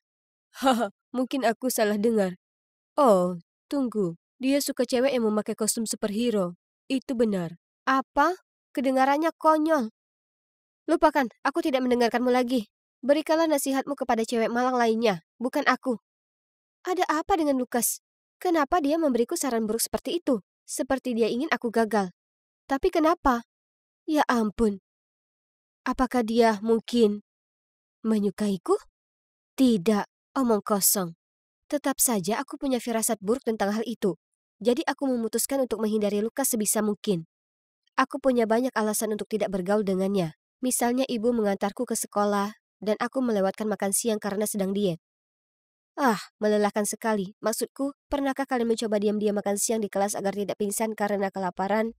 Namun, ini perlu, karena kami berdua membutuhkan ruang. Itulah caranya agar persahabatan kami tetap aman. Tapi suatu hari, Lukas mengirimiku pesan. Bisa ngobrol sepulang sekolah? Ada hal penting yang ingin kukatakan. Oh, tidak. Apakah dia akan mengakui perasaannya? Tapi jika dia melakukannya, persahabatan kami akan hancur. Aku tidak bisa membiarkan hal itu terjadi, sehingga aku tidak menemuinya, malah langsung pulang ke rumah.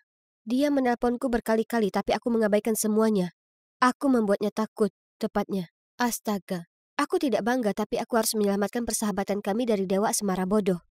Namun saat aku melihatnya lagi, dia hanya menatapku dengan terluka. Lalu dengan sengaja berjalan ke arah lain. Oh tidak. Sekarang pada dasarnya kami seperti sedang perang dingin. Kami mungkin masih baikan, tapi aku masih memperhatikan Lukas. Aku telah mengawasinya selama beberapa hari, dan sepertinya dia mengalami masa-masa sulit. Dia pasti sudah mengetahui penolakanku, jadi sekarang dia murung. Ya ampun Lukas, aku tidak ingin ini terjadi, tapi aku tidak bisa mengambil resiko kehilangan persahabatan kita. Lalu aku sadar akan sesuatu. Suatu kali seluruh sekolah pergi piknik. Aku memperhatikan Lukas dari jauh, dan memperhatikan bahwa dia memberikan tatapan tajam kepada sekelompok cewek. Tunggu. Mereka mengelilingi Alex. Aku bahkan melihatnya menyandung cewek lain yang akan bergabung dengan kelompok gadis yang memuja Alex. Dan dia bilang bahwa itu adalah kecelakaan. Di lain waktu aku mendengar dia memberitahu cewek-cewek dari kelas lain yang sedang berdiri dekat pintu kelas, mencoba melihat Alex sekilas, bahwa dia berpura-pura kedinginan dan pendiam karena dia memiliki gigi yang mengerikan. Hal itu tentu saja tidak benar, karena dia memiliki senyuman yang dapat mencerahkan ruangan. Sepertinya bukan hanya aku. Lukas tidak ingin ada cewek lain yang mendekati Alex. Apakah dia begitu membenci Alex? Atau dia menyukai Alex? Demi Tuhan! Berhentilah berpikir omong kosong seperti itu, Su. Kepalamu sedang mempermainkanmu. Lalu suatu hari ibuku mendengar bahwa ibu Lukas sakit. Jadi dia membuatkan sup ayam dan menyuruhku untuk mengantarkannya. Aku tidak ingin pergi ke rumahnya. Bagaimana jika aku bertemu Lukas? Canggung. Tapi aku tak menolak mengantar sup untuk wanita sakit. Ketika aku tiba, aku membuka pintu dan membiarkan diriku masuk seperti biasanya. Dan saat itulah aku mendengar percakapan antara Lukas dan ibunya. Lukas, kamu harus melupakan Alex. Aku mau, tapi aku tak bisa, Bu. Dia selalu ada di pikiranku. Pokoknya yang terpenting adalah kesehatanmu. Makanlah sesuatu. Lihat dirimu, kamu tidak menjadi lebih baik. Bagaimana bisa aku makan setelah ayahmu meninggalkan kita? Sepertinya selama ini aku hidup dalam kebohongan. Aku minta maaf. Tunggu sebentar. Intuisi Sherlock Holmesku muncul. Sekarang semuanya masuk akal. Kenapa Lukas sedih selama beberapa hari? Kenapa aku tidak bertemu ayahnya untuk sementara waktu? Dan mengapa ibunya tiba-tiba sakit? Itu karena Lukas adalah gay. Ayahnya mungkin tidak menerima hal itu dengan baik sehingga dia pergi. Dan hal ini sangat menyedihkan bagi ibu Lukas. Tapi aku sahabatnya, kenapa dia tidak memberitahuku? Sobat, dia menyembunyikannya dengan sangat baik. Tapi tidak hanya itu, dia juga coba menyabotaseku ketika dia tahu aku suka Alex. Ternyata kami bukan sahabat seperti yang kukira. Aku tidak bisa mengabaikan ini. Aku perlu bicara dengan Lukas untuk membereskan semuanya. Keesokan harinya Lukas berlatih bisbol, jadi aku pergi menemuinya di lapangan. Tapi dia tidak di sana. Aku tanya ke rekan timnya, tapi tak ada yang tahu di mana dia. Kemana dia pergi? Dan saat itulah aku melihat Lukas bersama Alex di belakang bangku penonton. Lihatlah mereka. Mesra. Mereka bicara sebentar, lalu masing-masing berjalan menjauh ke arah yang berbeda. Aku memperhatikan mereka dari kejauhan dengan tangan terlipat. Pengkhianat itu! Aku sangat siap untuk berteriak di depan wajah Lukas. Dan saat itulah mata kami bertemu. Dia kaget saat melihatku, seperti baru saja tertangkap basah. Ya, secara teknis itu adalah kata yang tepat untuk menggambarkan situasinya. Apa yang kamu lakukan di sini? Kenapa kamu terlihat begitu bingung? Ayolah, aku tahu tentang hubunganmu dengan Alex, jadi kamu tidak perlu menyembunyikannya lagi. Bagaimana kau tahu tentang itu? Aku mendengar kamu dan ibumu membicarakannya. Tapi bagaimana bisa kau lakukan ini padaku? Kamu tahu kalau aku menyukai Alex. Aku tahu, tapi aku tidak bisa menjelaskannya. Aku sangat malu. Seharusnya kamu bicara padaku dulu, tapi sebaliknya kamu mencuri Alex dariku. Sahabat tidak melakukan itu satu sama lain. Tunggu sebentar, apa yang baru saja kamu katakan? Aku mencuri Alex darimu? Apa maksudmu? Ayolah, hentikan saja semua persembunyian dan kebohongan ini. Aku tahu, kalian berdua bersama. Apa? Kenapa dia bereaksi berlebihan seperti ini? Apa yang baru saja kukatakan tidak benar? Wah, ternyata tidak. Aku salah total. Hanya satu hal yang pasti, intuisi detektifku buruk. Dan saat itulah Lukas memberitahuku, mereka tidak sedang jatuh cinta. Lukas bahkan membenci Alex karena dia saudara tiri Lukas. Astaga, sepertinya aku tersesat dalam semacam telenovela atau semacamnya. Saat ibuku mengandungku, ayahku mabuk dan melakukan kesalahan besar dengan rekannya. Dia hamil Alex, tapi ayahku tidak mengetahuinya. Lalu, sebulan yang lalu, ibu Alex didiagnosis menderita penyakit serius. Dia tidak mau anaknya berakhir sendirian jika dia tidak bisa hadir, jadi dia muncul lagi dalam kehidupan ayah dan mengacaukan segalanya. Ya Tuhan! Makanya ibu Lukas tiba-tiba jadi kurus dan sakit-sakitan. Dan ayah Lukas tidak meninggalkan mereka, bukan. Itu karena ibunya mengusir ayahnya dari rumah. Aku ingin memberitahumu di kantin beberapa hari yang lalu, tapi kamu terlalu fokus pada Alex untuk mendengarkan. Ini membuatku marah, jadi aku mencoba segalanya untuk mencegahmu mendekatinya. Keluargaku hancur karena dia, jadi aku tidak ingin sahabatku jatuh cinta pada orang seperti itu. Ternyata aku adalah teman yang sangat buruk. Sahabatku punya masalah di rumah dan aku pun tidak menyadarinya. Tidak, karena aku sibuk melamun tentang pria yang hampir tidak kukenal. Aku meminta maaf kepada Lukas dan berjanji akan lebih memperhatikannya. Dan kemudian kami berpelukan. Positifnya, tidak ada teori gilaku yang benar-benar jadi nyata.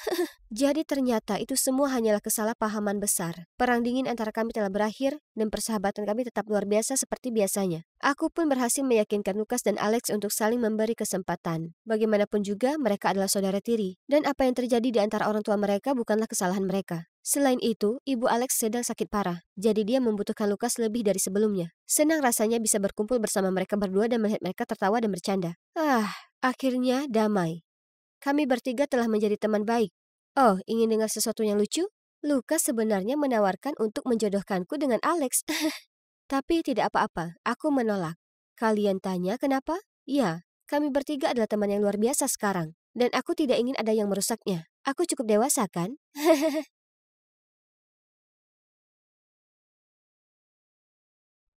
Aku sangat gugup. Asal kalian tahu, ini hari pertamaku sekolah. Seumur hidup. Itu benar. Aku Heather. Umurku 15 tahun. Dan aku belum pernah menginjakan kaki di dalam sekolah sebelumnya.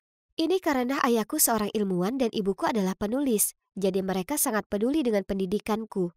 Dan khawatir kalau SD dan SMP di kota kami tak cukup baik, jadi ibu memberiku homeschooling. Jujur, itu menyenangkan. Aku sangat menikmati belajar segala jenis topik yang berbeda, terutama sastra. Tapi kemudian ketika aku nonton acara TV tentang SMA seperti The Kissing Booth atau High School Musical, kurasakan nyeri di dadaku. Aku melewatkan begitu banyak hal seperti berteman dan ngobrol dengan cowok. Aku putus asa ingin miliki apa yang dipunyai cewek-cewek di TV itu. Jadi, aku memohon ke ibu agar memperbolehkanku belajar di SMA. Butuh banyak sekali rayuan dan air mata palsu, tapi pada akhirnya ia setuju. Aku sangat senang. Akhirnya, akan kudapat pengalaman sekolah secara langsung, bukan menjalaninya lewat karakter TV favoritku. Oh ya Tuhanku, apa yang sebaiknya kupakai? Apa yang akan kubicarakan? Bagaimana caraku berteman? Ini sungguh terjadi. Aku hampir tak bisa tidur kemarin malam. Dan sebaliknya, kugunakan sepanjang malam mempersiapkan diri. Ini merupakan babak penting di hidupku. Jadi, inilah aku sedang berjalan menuju ke stasiun bus. Wah, belum pernah kulihat ada begitu banyak orang-orang seumuranku sebelumnya. Ini bagai mimpi yang jadi nyata. Kulihat tempat duduk kosong di samping cewek ini. Jadi aku jalan mendekat sambil tersenyum. Permisi, bisakah aku duduk di sini? Cewek itu menatapku ke atas dan ke bawah, memutar matanya, lalu meletakkan tasnya di tempat duduk itu. Maaf, sudah ditempati. Oke, tak apa. Aku akan duduk sendiri di belakang kalau begitu, tak masalah. Cewek itu pasti bangun di sisi ranjang yang salah atau semacamnya. Tapi, ya, ternyata tak hanya cewek di bus itu yang bangun di sisi ranjang yang salah. Karena segera setelah Bu Hickson, guru sastra Inggrisku, memperkenalkanku ke semua orang di kelas, bisa kulihat semua juga memandangku dengan aneh. Apa mereka mempermainkanku? Tapi kenapa? Apa ada selai di wajahku? Bu Hickson menunjukkan tempat dudukku, lalu kelas dimulai. Sekarang kalian pasti sudah punya banyak waktu untuk menyelesaikan membaca The Great Gatsby. Aku suka sekali dengan novel itu. Di sepanjang novel, Fitzgerald senantiasa merujuk pada cahaya hijau yang terus digapai Gatsby. Ada yang bisa memberitahuku cahaya hijau itu melambangkan apa? Kulihat sekeliling, memperkirakan semua orang mengangkat tangan. Tapi yang mengagetkanku, mereka semua menatap tertunduk ke bangku mereka menghindari kontak mata dengan Bu Hickson. Hah? Tapi kenapa? Ini sangat mudah. Tiba-tiba Bu Hickson berkata, tak ada? Hah? Nah, bagaimana kalau kamu, Kelly? Semua menoleh dan melihat cewek yang baru saja membetulkan bulu mata palsunya dengan cermin bedaknya. Kelly terus memainkan bulu matanya sambil menjawab. Bukankah lampu lalu lintas punya lampu hijau? Jadi jelas, itu artinya dia boleh menyeberangi jalan. Apa? Aku tertawa terbahak-bahak, tapi kemudian semua orang berpaling ke arahku. Oh, sial. Kenapa hanya aku satu-satunya yang tertawa? Maksudku, jawabannya sangat menggelikan. Bu Hickson berjalan ke arahku. Oh tidak, apa aku dalam masalah? Heather kelihatannya satu-satunya orang di sini yang paham kenapa jawaban Kelly itu konyol. Bisakah kau jelaskan ini pada teman sekelasmu? Warna hijau sendiri menggambarkan ide keserakahan dan uang sebagai simbol ketertarikan Gatsby terhadap Daisy. Gatsby sudah mendapatkan semua yang diimpikan tiap orang, tapi tetap saja dia mengejar cahaya ini, atau dalam kata lain, mengejar cinta dalam hidupnya, Daisy. Bu Hickson tersenyum puas padaku, menepuk bahuku lalu berkata, "Itu benar. Bagus sekali, Heather." Tiba-tiba seseorang batuk sambil berkata, "Cupu." Semua orang mulai tertawa. Yang benar saja, bagaimana bisa mereka menertawakan hal ini tapi tidak dengan jawaban Kelly yang bodoh? Diam. Bu Hickson lalu menoleh ke Kelly dan berkata, "Mungkin jika kau gunakan matamu untuk sungguh membaca buku, daripada hanya menggunakannya hanya untuk pakai bulu mata palsu, maka Heather di sini tak perlu membantumu." Kelly melirikku, jadi aku tersenyum padanya. Tapi, kenapa dia menatapku tajam? Apa aku melakukan kesalahan? Setelah kelas selesai, kutempelkan foto lucu di lokerku saat Kelly dan kedua temannya, Samantha dan Britney, muncul di sebelahku. Heather, ya kan? Ya, itu benar. Oh ya Tuhan, sweatermu itu, kau suka? Ibuku sangat jelek. Kenapa kau pakai itu? Cuacanya bahkan tidak dingin. Apa cerminmu rusak atau apa? Kalau tidak, kenapa kau memilih pakaian yang tak karuan? Kemudian ketiganya mulai tertawa. Apa maksudmu? Aku dandan seperti Jess di New Girl. Dia terlihat menawan, bukan? Ini malah membuat mereka tertawa lebih keras. Sementara aku masih bingung dengan apa yang baru saja terjadi, ada cewek bernama Taylor datang menghampiri. Hai, aku tak sengaja dengar yang kalian bicarakan tadi. Sebenarnya, New Girl tamat beberapa tahun lalu, jadi gayanya ini agak ketinggalan zaman. Coba nonton Emily in Paris. Itu yang sedang tren sekarang. Oh ya Tuhan, aku tak terpikir itu. Pantas saja cewek di bus tadi. Oh tunggu, pantas saja semua orang di sekolah menatapku aneh. Mereka pasti mengira aku datang dari masa lampau atau semacamnya. Dan kau sebaiknya hati-hati.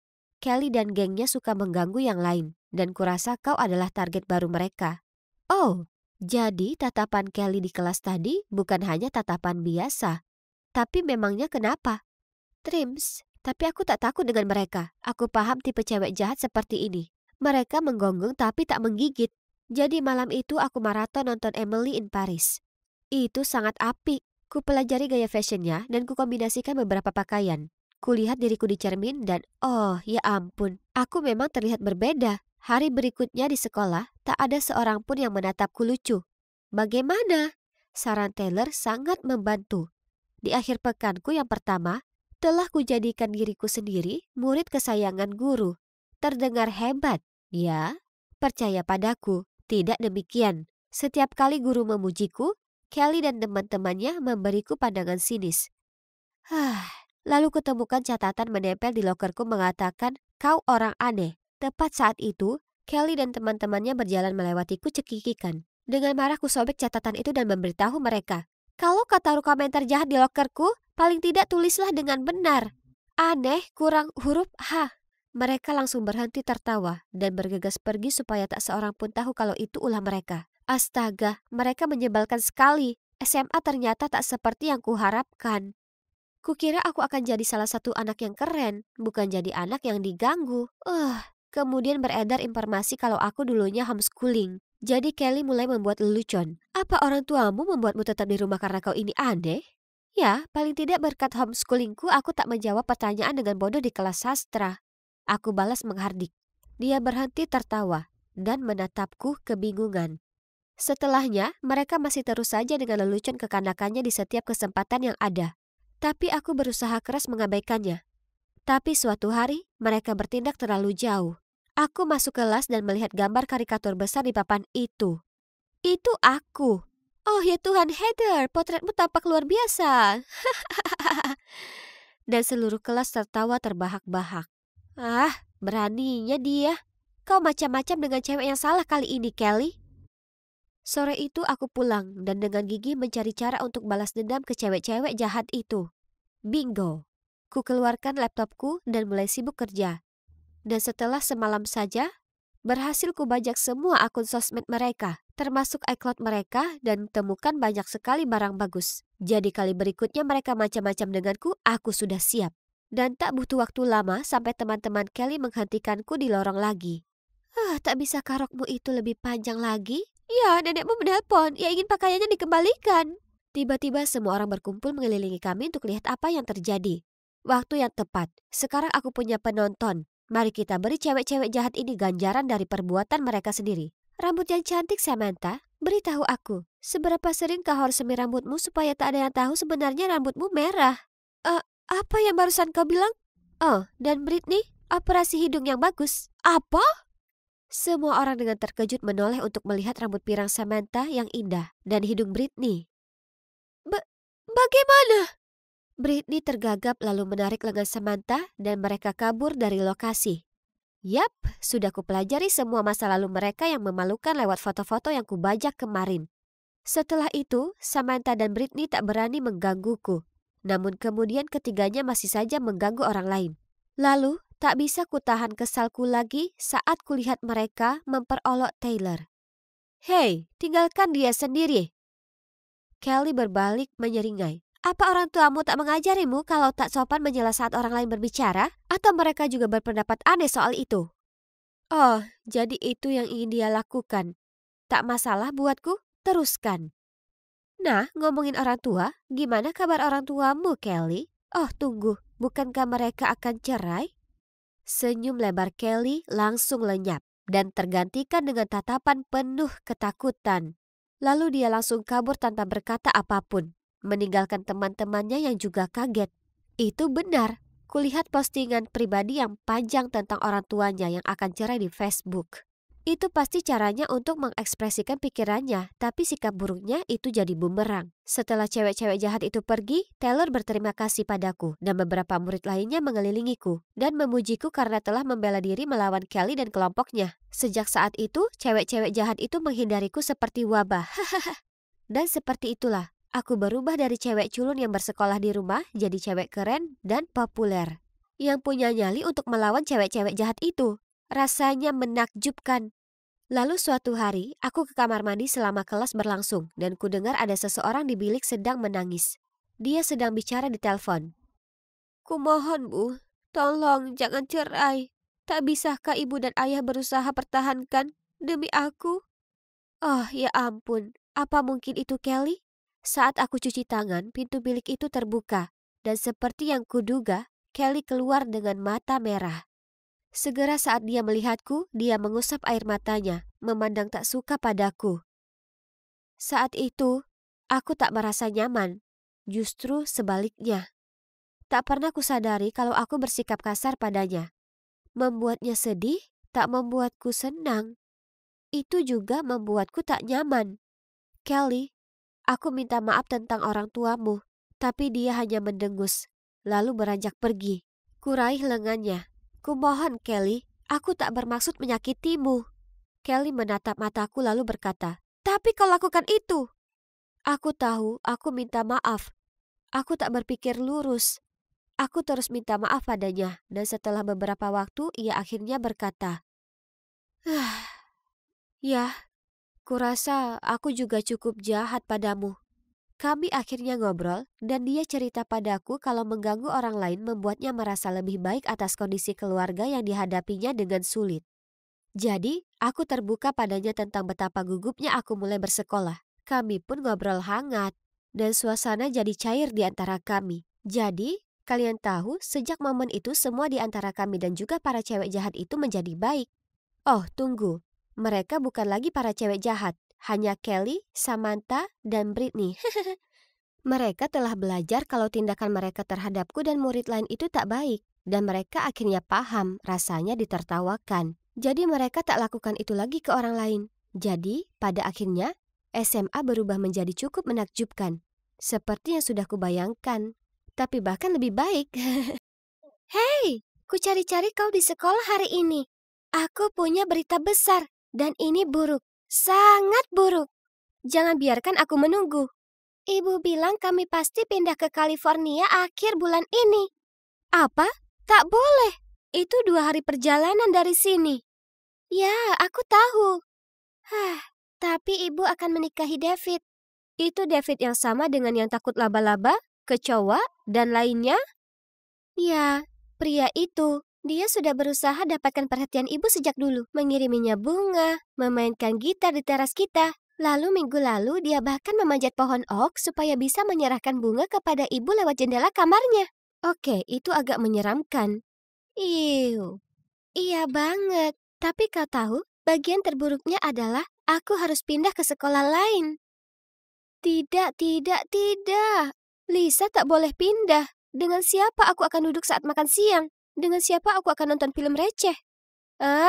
Kita sudah sahabatan bertahun-tahun lamanya. Kita tak bisa berpisah seperti ini. Tak ada yang bisa memahamiku seperti dia. Kami bagai setengah dari satu kesatuan. Ayahnya sudah meninggal, jadi dia hanya punya ibunya. Sedangkan aku hanya punya ayahku. Dan ya, itu adalah ayahku yang luar biasa. Hanya ada aku dan ayah selama 10 tahun terakhir. Aku masih ingat sore itu, ketika ibu membawa kopernya dan pergi dengan lelaki lain. Setelah itu aku dan ayah kembali ke sini, ke kampung halaman kami, New Hampshire. Baru setelah aku sedikit lebih dewasa, aku tahu kalau ibu dan kekasihnya menipu ayah terkait semuanya. Jadi, ayah kerja keras untuk buka bengkel reparasinya sendiri, untuk menghidupi kami sejak itu. Itu tak adil. Ayah seorang pahlawan dan ia layak bersama wanita yang lebih baik. Tunggu dulu. Ya, ayah layak mendapat yang lebih baik dan siapa yang lebih baik daripada Ibu Lisa? Aku perlu beritahu Lisa rencanaku ini sekarang. Jadi aku langsung lari ke kamar dan menelponnya. Sis, aku punya rencana terjenius yang pernah ada untuk membuatmu dan ibumu tetap di sini bersamaku.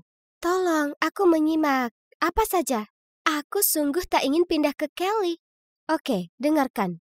Mari kita jodohkan ibumu dengan ayahku. Ia pria yang baik, dan itu artinya kita akan jadi saudara. Kami berdua memekik gembira. Lisa selalu ingin punya ayah yang baik, bukan David yang aneh itu. Aku bisa lihat rasa iri di matanya saat ku bicarakan kejahilan lucu yang kulakukan ke ayahku. Sementara sebaliknya, hatiku sakit setiap kali dia cerita padaku tentang hari memanjakan dirinya bersama ibunya. Oke, pertama, riset itu penting. Kami habiskan sepanjang malam memeriksa horoskop mereka, kalkulator astrologi berdasar nama dan bahkan fisiognomi. Wah, mereka 98% cocok. Tapi hey, tak ada yang sempurna ya kan? Tapi aku dan Lisa akan melengkapi 2% yang kurang itu. Keesokan harinya kami berdua jadi zombie karena kurang tidur. Tapi paling tidak rencana yang sesuai telah dibuat. Kusuruh Lisa untuk memberitahu ibunya, Mary, untuk datang hari Sabtu saat ulang tahunku. Iya, sebenarnya itu bukan hari ulang tahunku. Tapi ibunya adalah presenter untuk saluran berita besar, jadi ia sangat sibuk. Kami harus membuat acara khusus supaya ia tak bisa berkata tidak.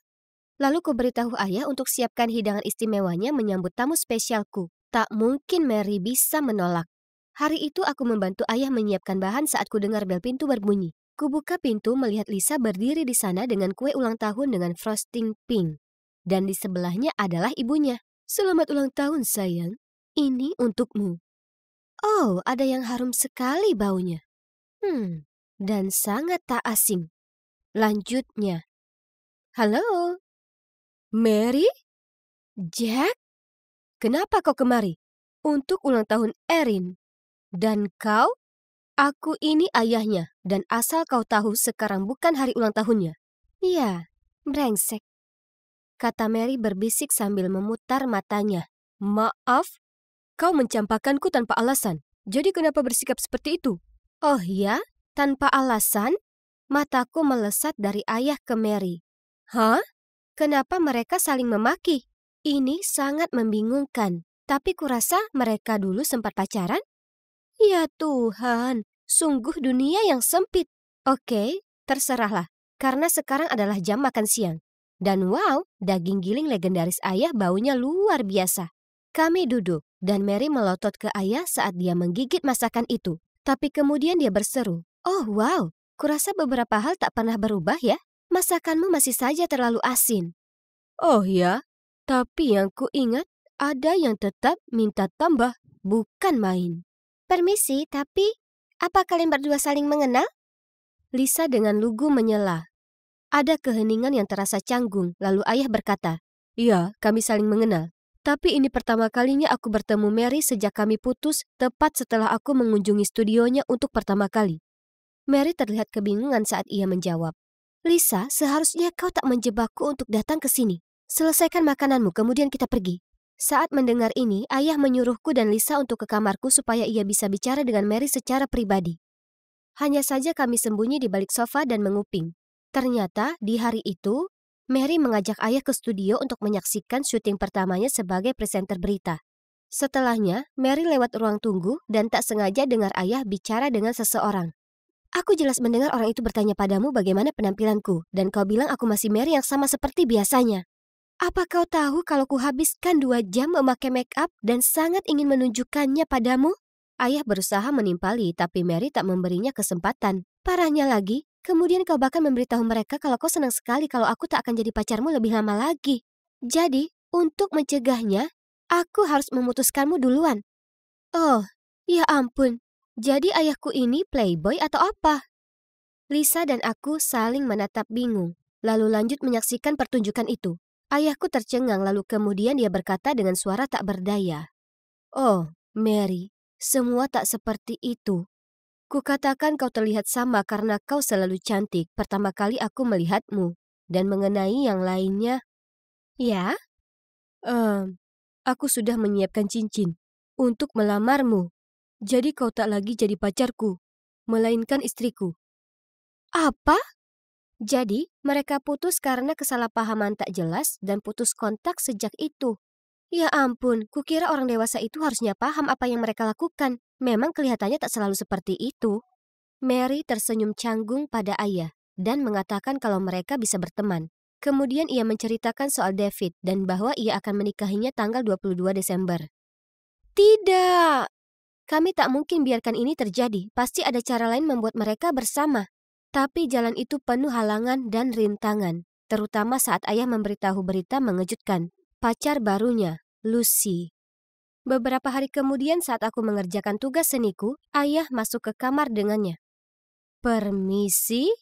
Lucy mengenakan gaun yang sangat ketat dan memakai make up paling tidak 7 lapis.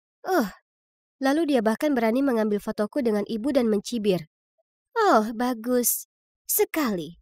Aku segera mendatanginya, merebut itu dari tangannya dan berteriak, "Jangan pegang barangku, aku tak suka denganmu." Dia langsung melotot padaku. Tapi kemudian tahu ayah turun dari lantai atas, dia tiba-tiba tersenyum dan memelukku sambil berbisik di telingaku, "Kau tak suka, tapi harus." Duh, dasar ular berbisa. Tapi parahnya, saat dia pergi, wajah ayah tersenyum bodoh. Dan kemudian dia benar-benar menanyakan apa aku mau dia menjadi ibu baruku. Oh, tidak. Pastinya dia sudah menghipnotis ayah. Dengan segera ku telepon Lisa untuk memberitahu soal ini. Dia punya ide mengajak ibunya untuk bergabung dengan kami di pasar Natal pekan ini. Sayang sekali, ibunya menolak. Rupanya dia sudah terlalu sibuk dengan rencana pernikahan. Dan jika kalian berpikir situasi tak akan lebih buruk, ternyata kemudian ayah mengajak Lucy ikut. Jadi, Lisa izin ke ibunya agar memperbolehkannya menginap bersamaku selama beberapa hari supaya kami bisa memberi Lucy pelajaran. Mari kita mulai jahil. Pagi itu, Lucy muncul dengan gaun biru muda yang mewah dan menyuruh ayah mengambilkannya waffle berlapis coklat. Sayang sekali, aku tak sengaja menjatuhkannya mengenai pakaiannya. Ups! Kemudian ada lalat palsu entah bagaimana jatuh ke dalam coklat panasnya. Matanya hampir copot dari kepalanya saat dia meminumnya. Tapi dia hanya menyeringnya licik, lalu meraih lengan ayah dan bergelayut di dekatnya. Hebat. Tapi kalian tahu, kecerdikan dilawan kecerdikan. Saat ayah pergi ke kamar kecil, dengan mata berkaca-kaca aku berkata, "Lucy, aku sangat mengagumi orang baik sepertimu. Ayahku hanyalah mekanik dengan gaji $1.500 per bulan, tapi kau masih mencintainya." Jadi ini tidak benar. Ayah menjalankan bisnisnya sendiri, tapi ya... Tak mungkin, tapi dia terlihat kaya. Oh, ayah mungkin hanya putus asa mendapat perhatianmu. Dia sedikit membual. Dan kau bangga karenanya? Itu tak lucu, sayang. Aku ini tak selepel dengan ayahmu. Tak mungkin aku mau bertahan menghadapi anak manja sepertimu untuk laki-laki yang miskin. Tepat saat itu ayahku kembali dan... Tak mengejutkan, mereka putus. Sekarang karena dia sudah tersingkir, ayah bebas untuk mengambil hati Mary, ya kan? Kami bertiga kembali pulang dan memperhatikan ayah bertingkah aneh. Dia terus mondar-mandir di pintu. Lalu ketika Mary datang menjemput Lisa, ia langsung membukanya dan berseru padanya. Kau sudah pikirkan lagi tentang kita? Dia tak berkata apapun, tapi kulihat mereka saling melempar pandangan menyesal. Cinta mereka pada satu sama lain sangat jelas dan nyata karena mereka sudah saling kenal sejak mereka tak punya apa-apa. Namun mereka tak melakukan apa-apa. Sudah tanggal 20 Desember. Itu artinya hanya ada 2 hari lagi sampai hari pernikahan. Aku tak bisa biarkan rencana kami gagal seperti ini. Segera kuraih ponselku untuk menelpon Lisa. Tapi deringnya ada di sebelahku. Ponselnya ketinggalan di rumahku. Sial. Lalu besok paginya, aku jalan ke rumahnya untuk pergi ke sekolah seperti biasa. Tapi tak ada siapapun di rumah. Dan dia juga tak di sekolah. Ya ampun. Apa mereka sudah pindah ke tempat David? Langsung kuberitahu ayah sesampainya di rumah. Ia berpikir sebentar, lalu menyuruhku masuk ke mobil segera untuk pergi ke California. Jadi perjalanan darat kami selama 2 hari pun dimulai. Saat kami sampai di lokasi pernikahan, tempatnya kosong. Oh tidak, kami sudah terlambat. Ayah terlihat hancur. Jadi aku merangkulnya dan mulai menuntunnya keluar dari sana. Tapi kemudian resepsionis muncul dan berkata, "Oh, apa mereka juga tak beritahu kalian pernikahannya dibatalkan?" Wajah ayah berbinar dan kami berdua bergegas menuju mobil dan memulai perjalanan panjang untuk pulang. Oh, rasanya begitu lama di mobil dan sekarang tinggal 2 jam lagi hingga malam Natal. Jalanan penuh dengan dekorasi Natal yang indah. Kupandang lewat jendela dan melihat orang-orang berkumpul dengan keluarga mereka. Sementara ayah dan aku berkendara tanpa henti. Menyedihkan sekali. Kami langsung menuju ke tempat Lisa dan Mary, tapi mereka sedang pergi. Jadi kami duduk membeku kedinginan di teras mereka dan menunggu. Ayah tertidur, kepalanya bersandar di pundakku. Tuhan berkati. Kemudian kulihat mereka berjalan ke arah kami. Ya ampun, kalian haruslah lihat wajah terkejut mereka. Kubangunkan ayah, lalu ia melihat Mary. Mary menjatuhkan tasnya dan memandang kami takjub. Kemudian Lisa memberitahu kami cerita lengkapnya. Ternyata, di perjalanan menuju California, mereka bertemu perampok amatir yang memaksa mereka keluar dari mobil. Mary langsung memukul mereka dengan tasnya, sementara David kabur dan sembunyi di balik pohon. Dengan Lisa. Ketika para perampok itu melarikan diri, Mary cerita ke David semua yang ada di lubuk hatinya. Bahwa meski David kaya, bukan itu yang ia inginkan. Justru, Mary ingin pria yang bisa mendukung dan melindunginya. Mary tersanjung dengan gestur cintanya, tersentuh dengan kegigihannya, dan mengira kalau cinta bisa tumbuh, tapi rupanya tak sesederhana itu. Jadi mereka putus, dan pernikahan pun dibatalkan. Ayah dan aku tercengang. Kemudian, dengan mata berkaca-kaca, ayah berkata, "Mary, aku menyesal karena membiarkanmu pergi, tapi ini masih belum terlambat, kan?" Sesaat kemudian, dikeluarkannya cincin lama dari hari itu dari dalam kantongnya, lalu berlutut dan berkata, "Mary, maukah kau menikah denganku?" Mary menangis. "Ya, baik Lisa maupun aku sangat bahagia. Jadi kini kami berdua punya seorang ibu dan ayah, dan kami jadi saudara. Yeay! Ini adalah Natal terhangat yang pernah ada."